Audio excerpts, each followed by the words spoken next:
ದೇವ ಸರ್ವಕಾರ್ಯೇಷು ಸರ್ವದಾ. ಆತ್ಮೀಯ ಬಂಧುಗಳೇ, ಈ ಅತ್ಯಂತ ಅರ್ಥಪೂರ್ಣ ಈ ಒಂದು ಒಳ್ಳೆಯ ವಾತಾವರಣದ ಈ ಶುಭ ಸಂಜೆಯಂದು ನಮ್ಮ ಕನ್ನಡ ಮತ್ತು ಸಂಸ್ಕೃತಿ ಇಲಾಖೆ ಕರ್ನಾಟಕ ಸರ್ಕಾರದ ವತಿಯಿಂದ ಇಲ್ಲಿ ತನಕ 232 ಸಂಚಿಕೆಗಳನ್ನು ಮಹನೀಯರು ಮಾಡಿದಂಥ ಸಾಧನೆಗಳು ಮತ್ತು ಅವರು ತೋರಿಕೊಟ್ಟಂತಹ ಮಾರ್ಗದರ್ಶನದ ಕಾರ್ಯಕ್ರಮಗಳನ್ನು ಹಮ್ಮಿಕೊಳ್ತಾ ಬರ್ತಾ ಇದ್ದಾರೆ. ಈ ದಿನ ಈ ಕಾರ್ಯಕ್ರಮ ಪ್ರತಿ ತಿಂಗಳ 3ನೇ ಶನಿವಾರ ಮನೆ ಅಂಗಳದಲ್ಲಿ ಮಾತುಕತೆ ಕಾರ್ಯಕ್ರಮದ ಅರ್ಥಪೂರ್ಣವಂಥ ಕಾರ್ಯಕ್ರಮ. ಇಂದಿನ ಸಂಚಿಕೆ 233ನೆಯ ಸಂಚಿಕೆಯನ್ನು ನಾವು ಸಮಾಜಕ್ಕೆ ಅರ್ಪಣೆಯನ್ನು ಮಾಡ್ತಾ ಇದ್ದೇವೆ. ಕನ್ನಡ ಮತ್ತು ಸಂಸ್ಕೃತಿ ಇಲಾಖೆಯ ಅತ್ಯಂತ ಅರ್ಥಪೂರ್ಣವಾದಂತಹ ಈ ಒಂದು ಕಾರ್ಯಕ್ರಮ ಸಮರ್ಪಣೆ ಆಗ್ತಾ ಇದೆ. ಈ ಕಾರ್ಯಕ್ರಮ ಇಂದಿನ ವಿಶೇಷವೇನಂತಂದರೆ, ಇಂದಿನ ಕಾರ್ಯಕ್ರಮ ಅದು ನವೆಂಬರ್ ತಿಂಗಳಲ್ಲಿ ಆಗ್ತಾ ಇರೋದು, ಕನ್ನಡದ ಹಬ್ಬದ ತಿಂಗಳು. ಜೊತೆಗೆ ಅರ್ಥಪೂರ್ಣವಾದಂಥ ಬಹಳ ಸಂತೋಷವಾದಂಥ ಕಾರ್ಯಕ್ರಮದ ಅತಿಥಿಗಳಾಗಿ ಬಂದಿದ್ದಾರೆ ನಿಮ್ಮೆಲ್ಲರ ಎಲ್ಲರಿಗೂ ಜನಪ್ರಿಯ ಮನೆ ಮಾತಾಗಿರುವಂತಹ ಶ್ರೀಮತಿ ಡಾಕ್ಟರ್ ಉಮಾಶ್ರೀ ಮೇಡಮ್ ಅವರು ಇಂದಿನ ಕಾರ್ಯಕ್ರಮದ ಕೇಂದ್ರ ಬಿಂದುಗಳಾಗಿದ್ದಾರೆ. ಬಂಧುಗಳೇ, ಉಮಾಶ್ರೀ ಮೇಡಮ್ ಅವ್ರ ಬಗ್ಗೆ ನಾನು ವ್ಯಕ್ತಿಯ ಪರಿಚಯ ಮಾಡಿಕೊಡ್ಬೇಕು ಅಂತ ಅದು ನನ್ನ ಕರ್ತವ್ಯ, ಮಾಡಲೇಬೇಕು.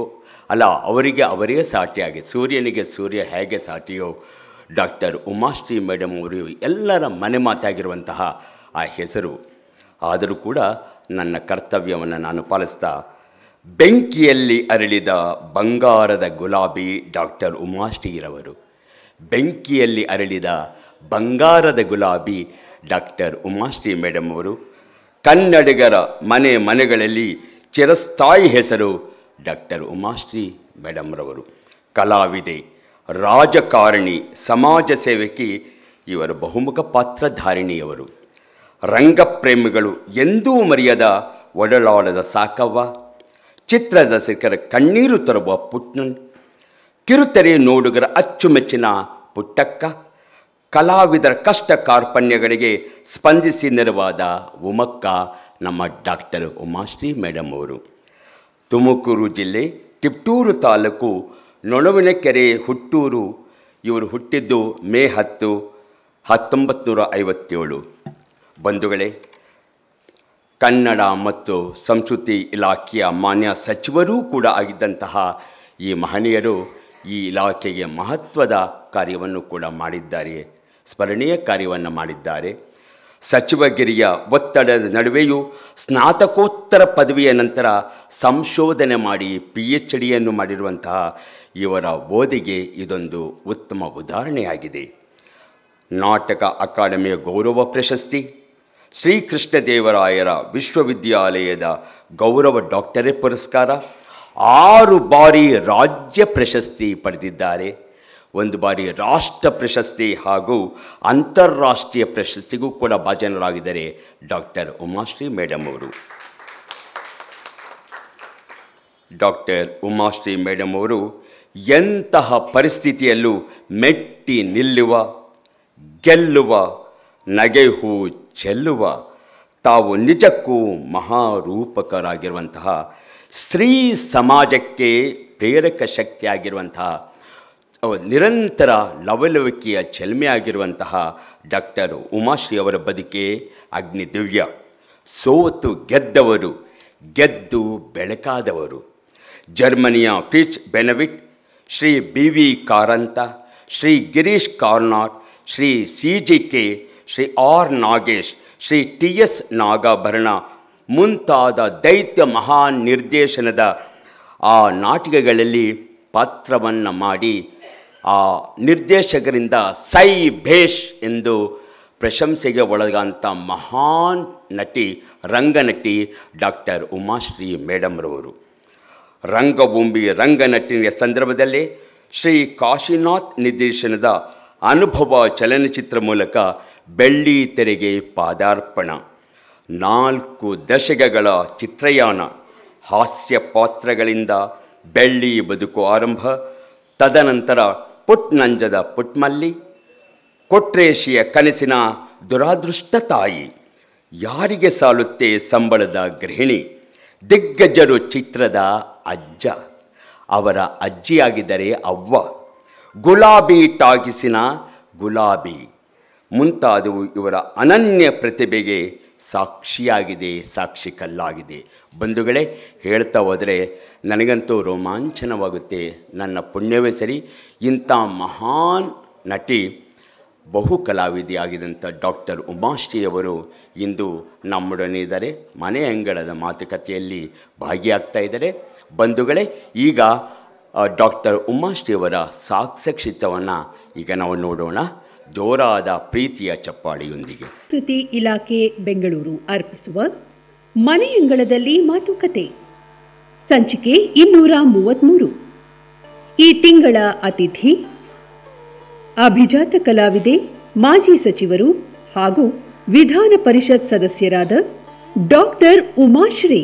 ಬೆಂಕಿಯಲ್ಲಿ ಅರಳಿದ ಬಂಗಾರದ ಗುಲಾಬಿ. ಬದುಕು ಅನಿರೀಕ್ಷಿತಗಳ ಆಗರ, ಹೋರಾಟದ ಸಾಗರ. ಬದುಕಿನ ರಂಗಭೂಮಿಯ ಪ್ರತಿ ಸನ್ನಿವೇಶ, ಪಾತ್ರ, ಒಡ್ಡುವ ಸವಾಲುಗಳು ಅನೇಕಾನೇಕ. ಬಾಳ ಪಯಣದ ಹಾದಿಯಲ್ಲಿನ ಸಮಸ್ಯೆ, ಸವಾಲು, ಅಪಮಾನ, ನಿಂದನೆಗಳ ಅಗ್ನಿಕುಂಡದಲ್ಲಿ ನೊಂದು ಬೆಂದು ಅಪ್ಪಟ ಅಪರಂಜಿಯಾಗಿ ಮೈದಳೆಯುವುದು ಕಡು ಸಾಹಸ.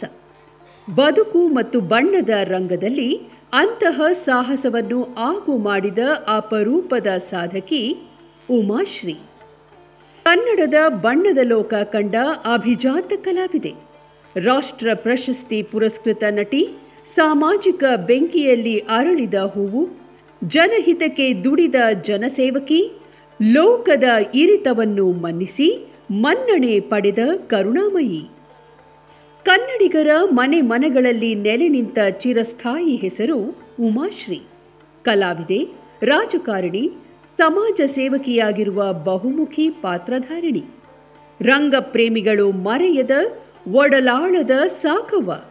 ಚಿತ್ರ ರಸಿಕರ ಕಣ್ಣು ತೇವವಾಗಿಸಿದ ಪುಟ್ಟಮಲ್ಲಿ. ಕಿರುತೆರೆ ವೀಕ್ಷಕರ ಅಚ್ಚುಮೆಚ್ಚಿನ ಪುಟ್ಟಕ್ಕ. ಕಲಾವಿದರ ಕಷ್ಟಗಳಿಗೆ ಸ್ಪಂದಿಸಿ ನೆರವಾದ ಉಮಕ್ಕ. ಉಮಾಶ್ರೀ ಅವರ ಬದುಕೆ ಅಗ್ನಿದಿವ್ಯ. ಸೋತು ಗೆದ್ದವರು, ಗೆದ್ದು ಹಲವರಿಗೆ ಬೆಳಕಾದವರು.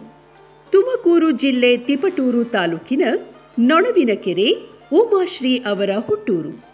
1957 ಮೇ 10 ಜನಿಸಿದರು. ಬಾಲ್ಯದಿಂದಲೂ ಬಣ್ಣದ ಸೆಳೆತ, ನಟನೆಯ ತುಡಿತ ಅವರಲ್ಲಿತ್ತು. ಆದರೂ ಬಣ್ಣ ಹಚ್ಚಲಾಗದೆ ಕಮರಿತು ಅವರ ಅಭಿನಯದ ಕನಸು. ಅಕ್ಷರ ಶಾಲೆಗಿಂತಲೂ ಲೋಕವೇ ಪಾಠಶಾಲೆ. ಇಬ್ಬರು ಮಕ್ಕಳ ತಾಯಿಯಾದ ಹೊತ್ತಲ್ಲಿ ಬದುಕಿನಲ್ಲಿ ಕತ್ತಲು ಕವಿದಾಗ ಬೆಳಕಾಗಿದ್ದು ರಂಗಭೂಮಿ. ಬಣ್ಣವೇ ಬದುಕು, ಅಭಿನಯವೇ ಆಸರೆ, ಪಾತ್ರಗಳೇ ಭಾವವಾಯಿತು ಉಮಾಶ್ರೀ ಅವರ ಬದುಕಿನಲ್ಲಿ. 1978 ಜೀವನ ನಿರ್ವಹಣೆಗೆ ಮತ್ತು ಮಕ್ಕಳನ್ನು ಸಾಕಲೆಂದು ಬಣ್ಣ ಹಚ್ಚುವ ಮೂಲಕ ರಂಗಪ್ರವೇಶ ಮಾಡಿದರು. ಒಲಿದು ಬಂದ ಪಾತ್ರಗಳಿಗೆ ಜೀವ ತುಂಬುತ್ತಲೇ ನಟನೆಯಲ್ಲಿ ಪಳಗಿದರು. ರಂಗ ಸಂಪದ ತಂಡದ ಸದಸ್ಯ ಕಲಾವಿದೆಯಾಗಿ ನೆಲೆ ನಿಂತರು.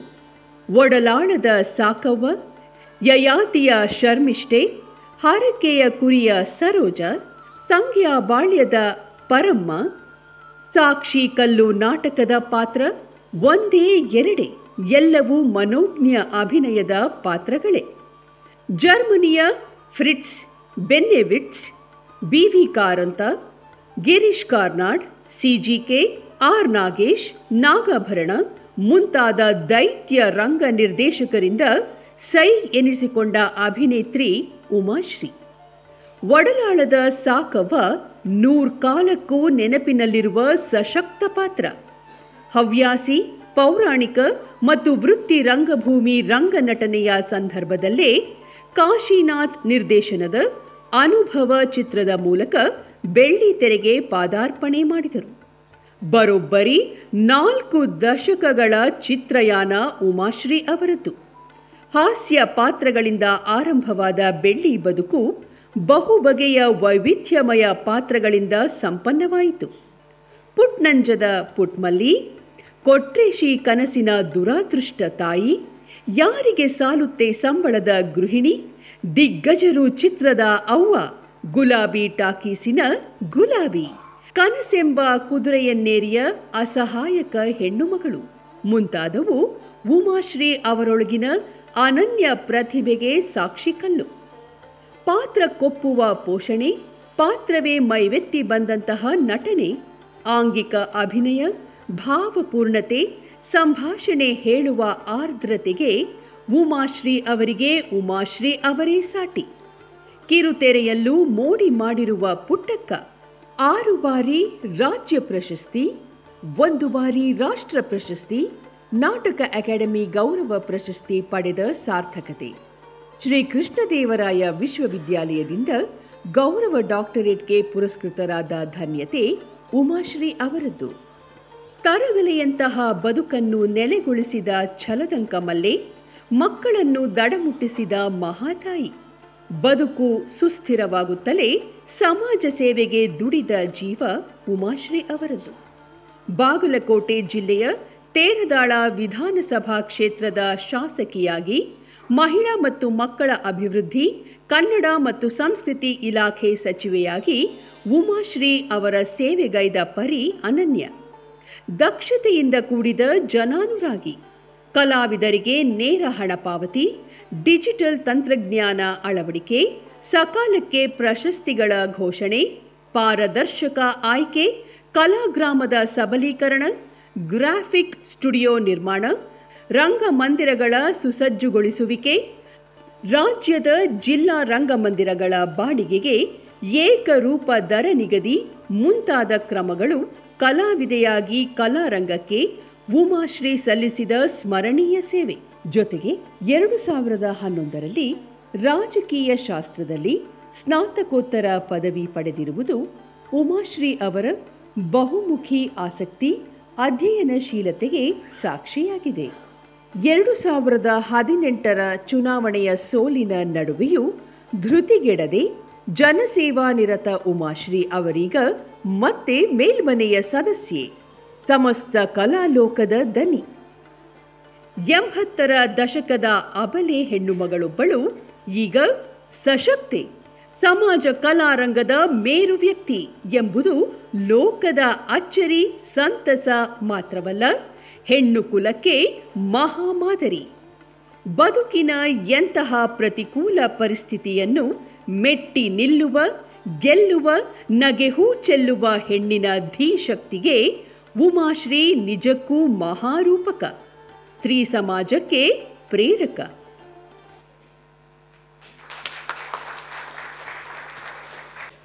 ಮತ್ತೊಮ್ಮೆ ನಮ್ಮ ಪ್ರೀತಿಯ ಜೋರಾದ ಎರಡೂ ಕೈ ಜೋಡಿಸಿ ಮತ್ತೊಮ್ಮೆ ಚಪ್ಪಾಳಿಯೊಂದಿಗೆ ಮಾಡೋಣ. ಈಗ ನಮ್ಮ ಕನ್ನಡ ಮತ್ತು ಸಂಸ್ಕೃತಿ ಇಲಾಖೆಯ ನಿರ್ದೇಶಕರಾದಂಥ ಗೌರವಾನ್ವಿತ ಡಾಕ್ಟರ್ ಧರಣಿ ದೇವಿ ಮಾಲ್ಗತ್ತಿ ಮೇಡಮ್ ಅವರು ಮತ್ತು ಡಾಕ್ಟರ್ ಉಮಾಶ್ರೀ ಮೇಡಮ್ ಅವರು ವೇದಿಕೆಯನ್ನು ಅಲಂಕರಿಸಬೇಕು ಅಂತ ನಾನು ಪ್ರಾರ್ಥನೆಯನ್ನು ಮಾಡ್ತಾ ಇದ್ದೇನೆ. ದಯಮಾಡಿ ಡಾಕ್ಟರ್ ಉಮಾಶ್ರೀ ಮೇಡಮ್ ಅವನ್ನ ನಿರ್ದೇಶಕರಾದಂಥ ಡಾಕ್ಟರ್ ಧರಣಿ ದೇವಿ ಮಾಲ್ಗತ್ತಿ ಮೇಡಮ್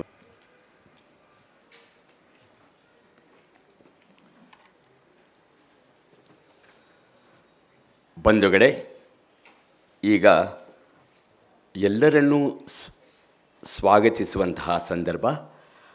ಗೌರವಾನ್ವಿತದ ನಿರ್ದೇಶಕರಾದಂಥ ಡಾಕ್ಟರ್ ಧರಣಿ ದೇವಿ ಮಾಲ್ಗತ್ತಿಯವರು ಪ್ರಾಸ್ತಾವಿಕ ಮಾತು ಮತ್ತು ಸ್ವಾಗತ. ನಮಸ್ಕಾರ. ಮನೆ ಅಂಗಳದಲ್ಲಿ ಮಾತುಕತೆಯ 233ನೇ ಸಂಚಿಕೆ ವಿಶಿಷ್ಟವಾದುದು. ಈಗಾಗಲೇ ನಿರೂಪಣೆ ಮಾಡ್ತಾ ಕಾರ್ಯಕ್ರಮ ನಿರೂಪಣೆ ಮಾಡೋರು ಕೂಡ ಡಾಕ್ಟರ್ ಉಮಾಶ್ರೀ ಅವ್ರ ಬಗ್ಗೆ ಬಹಳ ಹೇಳಿದರು. ಹಾಗೆ ನಾವು ಒಂದು ಚಿತ್ರವನ್ನು ಕೂಡ, ಒಂದು ದೃಶ್ಯ ಚಿತ್ರವನ್ನು ಕೂಡ ಡಾಕ್ಟರ್ ಉಮಾಶ್ರೀ ಅವ್ರ ಬಗ್ಗೆ ನೋಡಿದ್ವಿ. ಮತ್ತೆ ಅನುರಣಿತ ಆಗ್ತಾ ಇದ್ದ ಮಾತು ಬೆಂಕಿಯಲ್ಲಿ ಅರಳಿದ ಚಿನ್ನದ ಗುಲಾಬಿ ಅಂತನ್ನುವಂಥದ್ದು. ನಮ್ಮ ಜೀವನದಲ್ಲಿ, ಎಲ್ಲರ ಜೀವನದಲ್ಲೂ ಕೂಡ ಸುಖ ದುಃಖ ಎರಡೂ ಹೇಗೆ ಅಂತಂದರೆ ಅವೆರಡು ಒಟ್ಟೊಟ್ಟಿಗೆ ಬರ್ತವಂತೆ. ಖಲೀಲ್ ಗಿಬ್ರಾನ್ ಒಂದು ಕಡೆ ಹೇಳ್ತಾನೆ, ಇವೆರಡು ಯಾವ ರೀತಿಯ ಬಂಧುಗಳು ಅಂತಂದರೆ, ಸುಖ ಅಥವಾ ಸಂತೋಷ ನಮ್ಮ ಮನೆ ಬಾಗಿಲ ಹತ್ರ ಇದ್ದಾಗ ದುಃಖ ನಮ್ಮ ಮಂಚದ ಮೇಲೆ ಕೂತಿರ್ತದಂತೆ. ನಮ್ಮ ಹೃದಯ ಅನ್ನುವಂಥ ಮಧುಪಾತ್ರೆಯಲ್ಲಿ ದುಃಖ ಆಮ್ಲದ ಹಾಗೆ ಅದನ್ನು ವಿಸ್ತರಿಸ್ತಾ ಹೋಗ್ತದಂತೆ, ಕರಗಿಸ್ತಾ ಹೋಗ್ತದೆ. ಯಾಕೆಂದರೆ ಮುಂದೆ ಹೆಚ್ಚಿನ ಸಂತೋಷ ಅದರಲ್ಲಿ ತುಂಬಲಿ ಅನ್ನುವ ಕಾರಣಕ್ಕೆ ಅಂತ. ಇದನ್ನು ನಾವು ಇತ್ಯಾತ್ಮಕ ದೃಷ್ಟಿ, ಪಾಸಿಟಿವ್ ಆಗಿರುವಂಥ ದೃಷ್ಟಿ ಅಂತಂತೀವಿ. ಕನ್ನಡ ಸಾಹಿತ್ಯದಲ್ಲಿ ಹಾಸ್ಯದ ಒಳಗೆ ಇರುವಂಥ ಒಂದು ಸೂಕ್ಷ್ಮ ಸಂವೇದನೆ ಮತ್ತು ಗಂಭೀರತೆಯನ್ನು ತುಂಬ ಚೆನ್ನಾಗಿ ಹಿಡಿದುಕೊಟ್ಟವರು ಟಿ ಪಿ ಕೈಲಾಸಂ ಅವರು. ಅವರ ಟೊಳ್ಳುಗಟ್ಟಿ ನಾಟಕ ಓದ್ದವರಿಗೆ ಗೊತ್ತು. ಅನೇಕ ಅವರ ಚುಟುಕುಗಳು ಕೂಡ ಹಾಗೆ. ಅವರ ಚುಟುಕು ಒಂದು ಹೇಳುತ್ತೆ, ಕಿರು ಆಳದ ನಗೆ ನೀರಿನ ಮೇಲೆ ತಿರುಗುತ್ತ ಬಹುವೇಳೆ ಕಣ್ಣೀರಿನ ಕಡಲಿನ ಪಾಲು ಹಾಸ್ಯದ ಹರಿಗೋಲು. ನಮಗೆ ಹಾಸ್ಯ ಅಂತ ಕಾಣಿಸೋದ್ರ ಹಿಂದೆ ಒಳಗೆ ಏನಿದೆ ಅನ್ನುವಂಥದ್ದು, ಹಾಸ್ಯ ಅಂತ ಕಾಣಿಸುವ ಸಂದರ್ಭದ ಹಿಂದೆ ಒಳಗೆ ಒಂದು ಅಂತರಾರ್ಥ, ಒಳಗೆ ಇರುವಂಥ ಒಂದು ವಿಶೇಷವಾದಂಥ ಸಂಗತಿ ಏನಿರ್ತದೆ ಅನ್ನುವಂಥದ್ದನ್ನು ನಾವು ಅರ್ಥ ಮಾಡಿಕೊಂಡ್ರೆ ಪ್ರಾಯಶಃ ಹಾಸ್ಯ ಅನ್ನೋದು ಕೂಡ ಎಷ್ಟು ಮುಖ್ಯವಾದದ್ದು, ನಾವು ಜನಗಳಿಗೆ ತಲುಪಿಸುವಂಥ ವಿಷಯ ಎಷ್ಟು ಗಂಭೀರವಾದದ್ದು ಅನ್ನುವಂಥದ್ದು ಕೂಡ ಅರಿವು ನಮಗೆ ಆಗೋದಕ್ಕೆ ಸಾಧ್ಯ. ಅದಕ್ಕಿಂತಲೂ ಮುಖ್ಯವಾಗಿ ನನಗೆ ಡಾಕ್ಟರ್ ಉಮಾಶ್ರೀ ಅವರನ್ನು ನೋಡಿದಾಗಲೆಲ್ಲ ಅವರ ಬೆಂಕಿ ಬೆಳಗು ಪುಸ್ತಕ ನಾನು ಇತ್ತೀಚೆಗೆ ಓದಿದೆ. ನಾನು ಯಾಕೆ ಓದಲಿಲ್ಲ ಮೊದಲೇ ಅಂತ ನನಗೆ ತುಂಬ ಹಳಹಳಿಕೆ ಆಯಿತು. ಡಾಕ್ಟರ್ ಕಿರಣ್ ಸಿಂಗ್ ಅವರ ಕಡೆ ತೊಗೊಂಡು ಆ ಪುಸ್ತಕನ ಓದಿದೆ ನಾನು. ಅದನ್ನು ಓದಿದ ನಂತರ ನನಗೆ ಅನಿಸಿದ್ದು, ಗೋಪಾಲಕೃಷ್ಣ ಅಡಿಗರ ಸಾಲುಗಳು ಹೆಚ್ಚು ಸೂಕ್ತವಾಗಿ ಅನ್ವಯ ಆಗ್ತದೆ ಅಂತ. ಅಳುವ ಕಡಲೊಳು ತೇಲಿ ಬರುತ್ತಲಿದೆ ನಗೆಯ ಹಾಯಿ ದೋಣಿ, ಬಾಳಗಂಗೆಯ ಮಹಾಪುರದೊಳಗೊಂದು ಸಾವಿನೊಂದು ವೇಣಿ ಅಂತ. ನಾವು ಅದನ್ನು ನೋವಿನೊಂದು ವೇಣಿ ಅಂತ ಬದಲಾಯಿಸ್ಕೊಳ್ಬೋದು, ಸಾವಿನೊಂದು ವೇಣಿ ಅಂತ ಅನ್ನೋ ಬದಲು. ಅಳುವ ಕಡಲೊಳು ತೇಲಿ ಬರುತ್ತಲಿದೆ ನಗೆಯ ಹಾಯಿ ದೋಣಿ ಅಂತ. ಅಳುವಿನ ಕಡಲೇ ಇರ್ಬೋದು, ಅದರಲ್ಲಿ ನಗೆಯ ಹಾಯಿ ದೋಣಿ ತೇಲಿ ಬರ್ತಾ ಇರಬೇಕು. ಹಾಗೆ ಸಾಧಿಸುವಂಥದ್ದು ಬಹಳ ಮಹತ್ವದ್ದು ಅಂತ. ಆ ಮುರಿದು ಬಿದ್ದ ಮನದ ಕೊರಡಿನೊಳಗೆ ಹೂ ಹೂ ಅರಳಿ ಬರಲಿ ಅಂತ ಅನ್ನುವಂಥದ್ದು. ಮತ್ತು ಕೂಡಲಾರದ ಎದೆಯೊಳಗೂ ಕೂಡ ಒಂದು ಏಕಸೂತ್ರತೆ, ಕಂಡೀತು ಏಕಸೂತ್ರ ಅನ್ನುವಂಥ ಸಾಲುಗಳಿವೆ ಅಲ್ಲ. ಆ ರೀತಿ ಮುರಿದ ಮನದೊಳಗೂ ಕೂಡ ಆ ನಗು ನಮ್ಮ ಜೀವನವನ್ನು ಮತ್ತೆ ಕಟ್ಟುವ ರೀತಿಯಲ್ಲಿ ಬರಬೇಕು ಅಂತ. ಆ ರೀತಿ ಹಾಸ್ಯ ಮತ್ತು ನಗು ಎಲ್ಲವನ್ನು ಸಾಧ್ಯವಾಗಿಸಿಕೊಂಡವರು, ಬದುಕನ್ನು ಕಟ್ಟಿ ಒಂದು ಮಾದರಿಯಾದವರು, ಒಂದು ಸ್ತ್ರೀ ಸಂಕುಲಕ್ಕೆ ಮಾತ್ರ ಅಲ್ಲ ಎಲ್ಲರಿಗೂ ಕೂಡ ಹೇಗೆ ಬಾಳಬೇಕು ಅನ್ನೋದನ್ನು ತೋರಿಕೊಟ್ಟವರೇ ಡಾಕ್ಟರ್ ಉಮಾಶ್ರೀ ಅಂತ ನಾನು ಭಾವಿಸ್ತೇನೆ. ಅವರ ಆತ್ಮಕಥೆಯ ವಿವರಗಳನ್ನು ಅವರೇ ಬರೆದಿರೋದಲ್ಲ, ಅವರು ಹೇಳಿ ಬರೆಸ್ಕೊಂಡದ್ದು. ಅದಲ್ಲದೆ ಅವರ ಬೇರೆ ಬೇರೆ ಕ್ಷೇತ್ರದಲ್ಲಿ ಮಾಡಿದಂಥ ಸಾಧನೆಗಳೇನಿವೆ, ರಂಗಭೂಮಿಯಲ್ಲಿ ಅವರು ಮಾಡಿದಂಥ ಸಾಧನೆಗಳು ನಾವು ಯಾರು ಕೂಡ ಮರೆಯುವಂಥ ಪಾತ್ರಗಳೇ ಅಲ್ಲವು. ಸಾಕವನ್ನ ಒಂದು ಪಾತ್ರವೇ ಸಾಕು, ನಾನು ಜೀವಮಾನ ಪರ್ಯಂತ ಅಲ್ಲ, ಪ್ರಾಯಶಃ ನಾವು ಪುನರ್ಜನ್ಮ ಅಂತ ಒಂದರಲ್ಲಿ ನಂಬಿಕೆ ಇದ್ದರೆ ಆ ಸಾಕವನ್ನ ಪಾತ್ರನ ಮತ್ತೆ ಮತ್ತೆ ಮತ್ತೆ ನಾವು ನೆನಪಿಸ್ಕೊಳ್ತೀವಿ. ಅಷ್ಟು ಅದ್ಭುತವಾಗಿ ಆ ಪಾತ್ರವನ್ನು ಕಟ್ಟಿಕೊಡೋದಕ್ಕೆ ಉಮಾಶ್ರೀ ಅವರಿಗೆ ಅಲ್ಲದೆ ಬೇರೆ ಯಾರಿಗೂ ಸಾಧ್ಯ ಇರ್ತಿರಲಿಲ್ಲ. ಅಷ್ಟರ ಮಟ್ಟಿಗೆ ಆ ಪರಕಾಯ ಪ್ರವೇಶ ಮಾಡಿ ಆ ಸಾಕವನ್ನ ಪಾತ್ರವನ್ನು ಕಟ್ಕೊಟ್ಟವರವರು. ಹಾಗೆ ಅನೇಕ ಪಾತ್ರಗಳು, ಬೇರೆ ಪಾತ್ರಗಳು ಕೂಡ, ಆ ಸಿನಿಮಾದ ಎಲ್ಲ ಪಾತ್ರಗಳು ಕೂಡ ನಮಗೆ ಇವತ್ತು ಕೂಡ ನೆನಪಿರುವಂಥದ್ದು. ಅಂತಹ ಪಾತ್ರಗಳನ್ನು ಮಾಡಿದವರು ಮತ್ತು ರಂಗಭೂಮಿಯ ತರಬೇತಿ ಪಡ್ಕೊಂಡವರು ಎಲ್ಲರೂ ಕೂಡ ಸಿನಿಮಾದಲ್ಲಿ ಅದ್ಭುತವಾದ ಪಾತ್ರ ನಿರ್ವಹಣೆ ಮಾಡಿದ್ದಾರೆ. ಆ ಕಲೆಯ ತರಬೇತಿ ಹೇಗೆ ಬಂದಿದೆಯೋ ಹಾಗೆ ಅವರು ಸಿನಿಮಾದಲ್ಲಿ ಬಹಳ ಕಾಲ ಉಳಿದವರು ಬಹುತೇಕರು ರಂಗಭೂಮಿಯಲ್ಲಿ ತರಬೇತಿ ಪಡ್ಕೊಂಡವರೇ ಆಗಿದ್ದಾರೆ. ರಂಗಭೂಮಿಯ ಹಿನ್ನೆಲೆ, ಸಿನಿಮಾದ ಹಿನ್ನೆಲೆ, ಕಿರುತೆರೆಯ ಹಿನ್ನೆಲೆ, ಇದರ ಜೊತೆಗೆ ಶಿಕ್ಷಣ ಕ್ಷೇತ್ರದಲ್ಲಿ ಅವರು ಮಾಡಿದ ಸಾಧನೆ, ಆಮೇಲೆ ರಾಜಕೀಯ ಕ್ಷೇತ್ರದಲ್ಲೂ ಕೂಡ ಅವರು ಮಾಡಿರುವಂಥ ಸಾಧನೆ, ಕನ್ನಡ ಮತ್ತು ಸಂಸ್ಕೃತಿ ಇಲಾಖೆಯ ಸಚಿವೆಯಾಗಿ ಅವರು ಮಾಡಿದಂಥ ಹೊಸ ಏನು ಕಾರ್ಯಕ್ರಮಗಳನ್ನು ಅವರು ಆಯೋಜನೆ ಮಾಡಿದಂಥದ್ದಿದೆ. ಈಗಷ್ಟೇ ಮಾತು ಬಂತು ಅದರ ಬಗ್ಗೆ. ಈ ಆಫೀಸನ್ನು ಮೊದಲ ಬಾರಿಗೆ ಅವರು ನಮ್ಮಲ್ಲಿ ಅನುಷ್ಠಾನ ಮಾಡಿರುವಂಥದ್ದು. ಕರ್ನಾಟಕ ಸರ್ಕಾರದಲ್ಲಿ ಉಳಿದ ಎಲ್ಲ ಇಲಾಖೆಗಳಿಗಿಂತಲೂ ಪೂರ್ವದಲ್ಲೇ ಮೊದಲ ಬಾರಿಗೆ ಈ ಆಫೀಸ್ನ ಅಳವಡಿಸಿಕೊಂಡಂಥ ಇಲಾಖೆ ಕನ್ನಡ ಮತ್ತು ಸಂಸ್ಕೃತಿ ಇಲಾಖೆ, ಅದು ಅವ್ರ ಕಾಲದಲ್ಲಿ ಆಗಿತ್ತು ಅನ್ನುವಂಥದ್ದು. ಆಮೇಲೆ ಅನುದಾನಗಳನ್ನು ಕೂಡ ಹೆಚ್ಚು, ಇವತ್ತಿನ ತನಕ ಆ ಮಟ್ಟಿಗೆ ಅನುದಾನ ಕೊಡೋದಕ್ಕೆ ಸಾಧ್ಯ ಆಗಲಿಲ್ಲ ಅನ್ನುವಂಥ ಒಂದು ಕೊರಗು ಕೂಡ. ಆ ಮಟ್ಟಿಗೆ ಕನ್ನಡ ಮತ್ತು ಸಂಸ್ಕೃತಿ ಇಲಾಖೆಗೆ ಎಷ್ಟು ಶಕ್ತಿ ತುಂಬಬೇಕೋ ಅಷ್ಟನ್ನು ತುಂಬಿದವರು. ಯಾಕೆಂದರೆ ಅವರು ಸ್ವತಃ ಕಲಾವಿದೆ. ಕಲೆಗೆ ಏನಾಗಬೇಕು, ಸಂಸ್ಕೃತಿಗೆ ಏನಾಗಬೇಕಾಗಿದೆ ಅನ್ನುವಂಥದ್ರ ಬಗ್ಗೆ ಸ್ಪಷ್ಟವಾದ ಚಿತ್ರಣ ಅವರಲ್ಲಿ ಇದೆ. ಹಾಗಾಗಿ ಅಂಥದ್ದೊಂದು ವಿಶೇಷವಾದ ಕಾರ್ಯವನ್ನು ಬೇರೆ ಬೇರೆ ಹಿನ್ನೆಲೆಯಲ್ಲಿ, ಬೇರೆ ಬೇರೆ ನೆಲೆಯಲ್ಲಿ ಮಾಡಿ ತೋರಿಸಿದವರು ಅವರು. ಅಂಥ ಡಾಕ್ಟರ್ ಉಮಾಶ್ರೀ ಅವರು ಇವತ್ತು ನಮ್ಮ ಕಾರ್ಯಕ್ರಮಕ್ಕೆ ಆಗಮಿಸೋದಕ್ಕೆ ಒಪ್ಕೊಂಡಿದ್ದೇ ನಮ್ಮ ಸೌಭಾಗ್ಯ ಅಂತ ನಾನು ಅಂದ್ಕೊಂಡಿದ್ದೀನಿ. ನಾನು ದೂರವಾಣಿ ಮೂಲಕ ಅವರನ್ನು ಮೊದಲು ಸಂಪರ್ಕಿಸಿದಾಗ ಅವರು ಇಲ್ಲ ಅಂತಲೇ ಹೇಳಿದರು. ಆಮೇಲೆ ನಾನು ಮಾತನಾಡೋದಕ್ಕೆ ಬರುತ್ತೆ, ಮೇಡಮ್ ಎಷ್ಟೊಂದು ಮಾತಾಡ್ತೀರಿ ನೀವು, ಸೆಷನ್ನಲ್ಲೂ ಕೂಡ ಮಾತಾಡ್ತೀರಿ, ಮಾತಾಡೋ ಮಾತುಗಳು ಶಕ್ತಿಪೂರ್ಣವಾದ ಮಾತುಗಳೇ ಆಗಿರ್ತವೆ, ಬನ್ನಿ ಅಂತ ಆಹ್ವಾನಿಸಿದಾಗ ಮತ್ತೆ ನಮ್ಮ ಆಹ್ವಾನಕ್ಕೆ, ನಮ್ಮ ಕೋರಿಕೆಗೆ ಮನ್ನಣೆ ನೀಡಿ ಇವತ್ತು ಬಂದಿದ್ದಾರೆ ಅತಿಥಿಯಾಗಿ. ಅವರ ಮಾತುಗಳನ್ನು ಕೇಳೋಣ. ಹಾಗೆ ಇವತ್ತು ಅವ್ರ ಜೊತೆ ಸಂವಾದ ಮಾಡೋದಕ್ಕೆ ಕೂಡ ಅನೇಕ ಜನ ಕಲಾವಿದರು, ಸಾಹಿತಿಗಳು ಬಂದವರಿದ್ದಾರೆ. ಇವತ್ತಿನ ಈ ಕಾರ್ಯಕ್ರಮಕ್ಕೆ ಆಗಮಿಸಿದಂಥ ಡಾಕ್ಟರ್ ಉಮಾಶ್ರೀ ಅವರಿಗೆ ಕನ್ನಡ ಮತ್ತು ಸಂಸ್ಕೃತಿ ಇಲಾಖೆಯ ಪರವಾಗಿ ಹೃತ್ಪೂರ್ವಕವಾದ ಸ್ವಾಗತವನ್ನು ಬಯಸ್ತೀನಿ. ಸ್ವಾಗತ ಮೇಡಮ್. ಕಲಾವಿದರು, ವಿದ್ವಾಂಸರು, ಸಾಹಿತಿಗಳು ಸಾಕಷ್ಟು ಜನ ಇದ್ದಾರೆ. ಮತ್ತೊಮ್ಮೆ ಸ್ವಾಗತವನ್ನು ಕೋರ್ತೀನಿ. ಮನೆ ಅಂಗಳದಲ್ಲಿ ಮಾತುಕತೆ 233ನೇ ಈ ಕಾರ್ಯಕ್ರಮಕ್ಕೆ ಎಲ್ರಿಗೂ ಸ್ವಾಗತವನ್ನು ಕೋರ್ತಾ ನಾನು 2 ಮಾತುಗಳನ್ನು ಮುಗಿಸ್ತೀನಿ. ನಮಸ್ಕಾರ. ಬಂಧುಗಳೇ, ಪ್ರಾಸ್ತಾವಿಕ ನುಡಿಯನ್ನು ನುಡಿದು ತದನಂತರ ಎಲ್ಲರನ್ನೂ ಸ್ವಾಗತ ಮಾಡಿದಂತಹ ಕನ್ನಡ ಮತ್ತು ಸಂಸ್ಕೃತಿ ಇಲಾಖೆಯ ನಿರ್ದೇಶಕರಾದಂಥ ಡಾಕ್ಟರ್ ಮಾಲ್ಗತ್ತಿ ಮೇಡಮ್ ಅವರಿಗೆ, ಧರಣಿದೇವಿ ಮಾಲ್ಗತ್ತಿ ಮೇಡಮ್ ಅವರಿಗೆ, ಅವ್ರಿಗೂ ಕೂಡ ನಾನು ತಮ್ಮೆಲ್ಲರ ಪರವಾಗಿ ನಾನು ಅತ್ಯಂತ ಗೌರವದ ಸ್ವಾಗತವನ್ನು ಬಯಸ್ತಾ ಇದ್ದೀನಿ.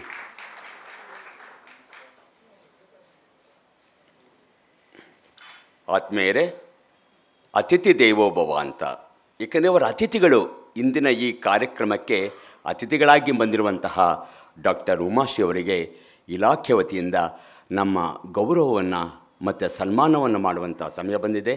ನಾವೆಲ್ಲರೂ ಅದನ್ನು ಪ್ರೀತಿಯ ಗೌರವ ಸಮರ್ಪಣೆ.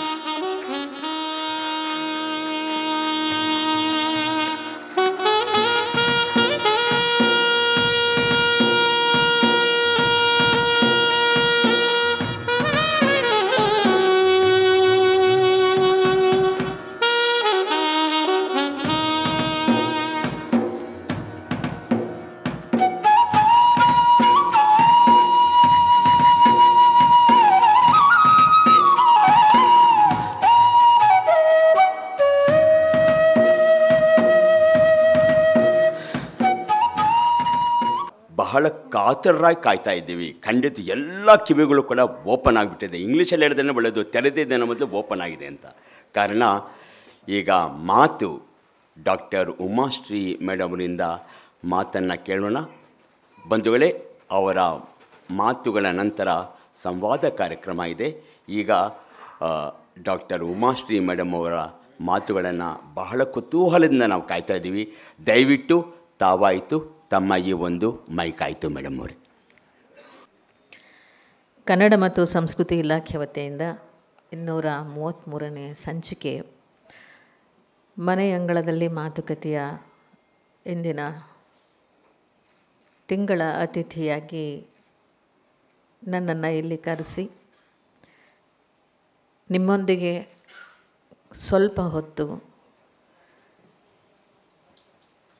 ಬೆರೆಯಲಿಕ್ಕೆ, ನಿಮ್ಮೊಂದಿಗೆ ಇರಲಿಕ್ಕೆ ಅವಕಾಶವನ್ನು ಮಾಡಿಕೊಟ್ಟಂಥ ಇಲಾಖೆಯ ನಿರ್ದೇಶಕರಿಗೆ ನನ್ನ ಹೃತ್ಪೂರ್ವಕ ನಮನಗಳನ್ನು ತಿಳಿಸ್ತಾ ಇದ್ದೇನೆ. ಇವತ್ತು ಬಹಳಷ್ಟು ಜನ ಬಂದಿದ್ದೀರಿ. ಅನುಭವಿಗಳು, ರಂಗಭೂಮಿಯ ಅನೇಕ ತಂಡಗಳಲ್ಲಿ ಇರ್ತಕ್ಕಂಥ ನಟರುಗಳು, ನೇಪಥ್ಯದಲ್ಲಿ ಕೆಲಸ ಮಾಡ್ತಕ್ಕಂಥವರು, ನಿರ್ದೇಶಕರು, ಬೇರೆ ಬೇರೆ ಸ್ಥಳದಲ್ಲಿ ಕೆಲಸ ಮಾಡೋಂಥವ್ರು, ಕಲಾವಿದರು, ಹಾಗೆ ಸಂಘಟಕರು, ವಿಶೇಷವಾಗಿ ನಾಟಕ ಅಕಾಡೆಮಿಯ ಅಧ್ಯಕ್ಷರುಗಳಾಗಿದ್ದಂಥವರು, ಈಗ ನಾಟಕ ಅಕಾಡೆಮಿಯ ಅಧ್ಯಕ್ಷರಾಗಿರ್ತಕ್ಕಂಥ ನಾಗರಾಜ್ ಮೂರ್ತಿಯವರು, ಕಪ್ಪಣ್ಣ, ಲೋಕೇಶ್, ಪಿಚ್ಚಳ್ಳಿ, ನಮ್ಮ SG ಸಿದ್ದರಾಮಯ್ಯವರು, ಹೀಗೆ ಬಹಳಷ್ಟು ಜನ ಬಂದಿದ್ದೀರಿ. ನಿಮ್ಮಗಳ ಮುಂದೆ ನಾನು ಮಾತಾಡೋದು ಹೇಗೆ ಅಂತ ಯೋಚನೆ ಮಾಡ್ತಾಯಿದ್ದೀನಿ. ಏಕೆಂದರೆ ನಿಮ್ಮಗಳ ಮುಂದೆನೇ ಬೆಳೆದಂಥವಳು, ನಿಮಗೆ ಗೊತ್ತಿಲ್ಲದೆ ಇರೋಂಥ ವಿಚಾರಗಳು ಏನೂ ಇಲ್ಲ ಅಂತ ನಾನಾದರೂ ಭಾವಿಸ್ತೇನೆ. ಈ ಘಳಿಗೆಗೂ ಕೂಡ ಅವತ್ತಿನಿಂದ ರಂಗಸಂಪದಲ್ಲಿ ಹವ್ಯಾಸಿ ರಂಗಭೂಮಿಯ ಕಲಾವಿದೆಯಾಗಿ ಎಮರ್ಜ್ ಆದ. ಅಲ್ಲಿ ನನಗೆ ದುಡ್ಡಿಲ್ಲ, ಅಲ್ಲಿ ಯಾರೂ ಹವ್ಯಾಸಿ ರಂಗಭೂಮಿಲಿ ಯಾರೂ ದುಡ್ಡು ಕೊಡ್ತಿರ್ಲಿಲ್ಲ. ನಾಟಕಗಳನ್ನ ಮಾಡ್ತಿದ್ದೆ. ಚೋಮನ ದುಡಿನಲ್ಲಿ ಒಂದು ಸಣ್ಣ ಪಾತ್ರ ಮಾಡಿದೆ. ಹಾಗೆ ನಾನು ಗುಲಾಮನ ಸ್ವಾತಂತ್ರ್ಯ ಯಾತ್ರೆ ಮತ್ತು ಬೇರೆ ಬೇರೆ ನಾಟಕಗಳು ಸಂದರ್ಭ, ಸಾಕ್ಷಿಕಲ್ಲು, ಹೀಗೆ ಅನೇಕ ನಾಟಕಗಳನ್ನು ಮಾಡಿದೆ. ಒಡಲಾಳ ಅಂತ ನಾಟಕಕ್ಕೆ ಫಸ್ಟು ಕ್ಯಾಸ್ಟಿಂಗ್ ನಾನಿರಲಿಲ್ಲ, ಬೇರೆ ಹೆಣ್ಮಗಳಿದ್ದು.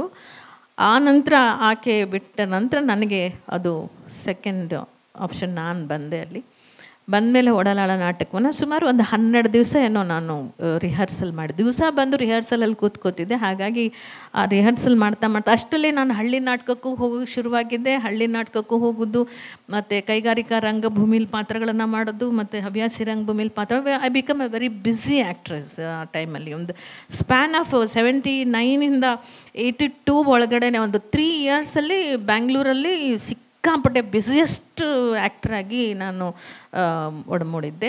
ತುಂಬ ಒಳ್ಳೆಯ ಸಂಬಳನೂ ತೊಗೋತಿದ್ದೆ ಆವಾಗ. ಸೊ ಹಾಗಾಗಿ ಬಹುಶಃ ನನ್ನ ಕೊನೆಯ ನಾಟಕ ಬೆಂಗಳೂರಲ್ಲಿ ನಾನು ನಿಲ್ಲಿಸಿದ್ದು 84 ಹೊತ್ತಿಗೆನೋ ನಾಟಕಗಳನ್ನು ಬೆಂಗಳೂರಲ್ಲಿ ಮಾಡೋದು ನಿಲ್ಲಿಸಿದೆ. ಆಗಲೇ ನಾನು 1,000 ರೂಪಾಯಿವರೆಗೂ ತೊಗೊಳ್ಳೋವರೆಗೂ ಹೋಗಿದ್ದೆ ನಾನು. ಸೊ ಹಾಗಾಗಿ ನನ್ನ ಹವ್ಯಾಸಿ ರಂಗಭೂಮಿಲಿ ಒಡಲಾಳ ನಾಟಕ ಒಂದು ಮೈಲಿಗಲ್ಲು. ಒಡಲಾಳ ನಾಟಕ ನಮ್ಮ CG ಕೆ ಅವರು ನನ್ನ ಒಂದು ಅಭಿನಯವನ್ನು ಹೇಳಿಕೊಟ್ಟು ಮಾಡಿ ನನ್ನನ್ನು ರಂಗ ಮೇಲೆ ತಂದರು.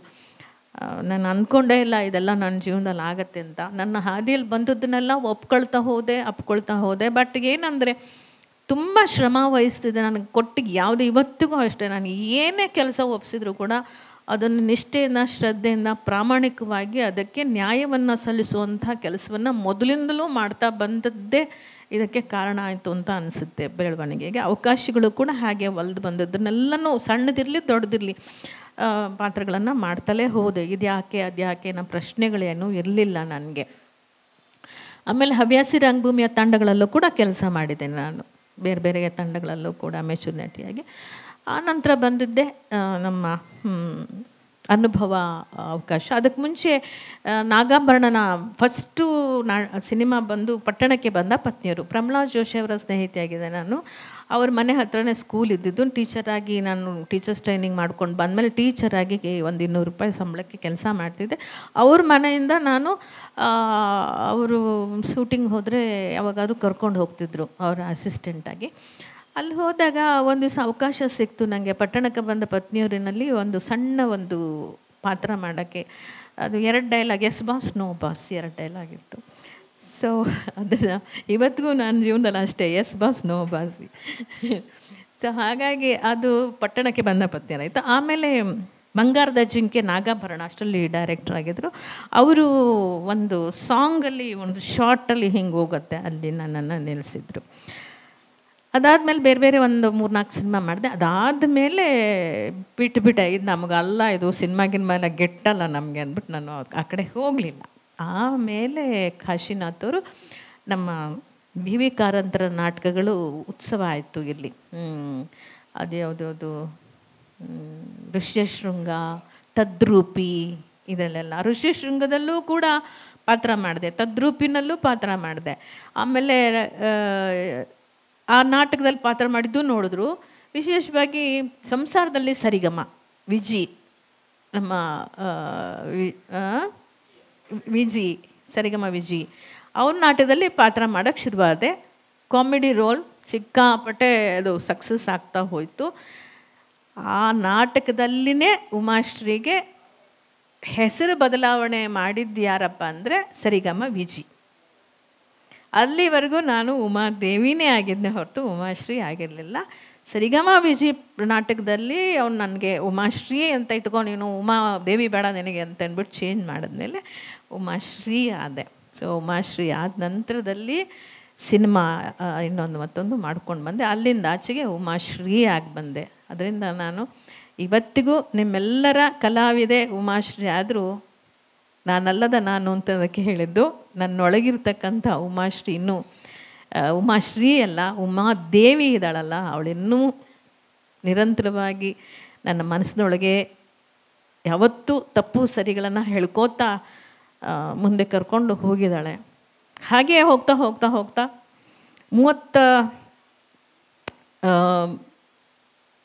35ನೇ ವಯಸ್ಸು ಅನಿಸುತ್ತೆ ರಾಜಕೀಯ ಪ್ರವೇಶ ಮಾಡಿದೆ.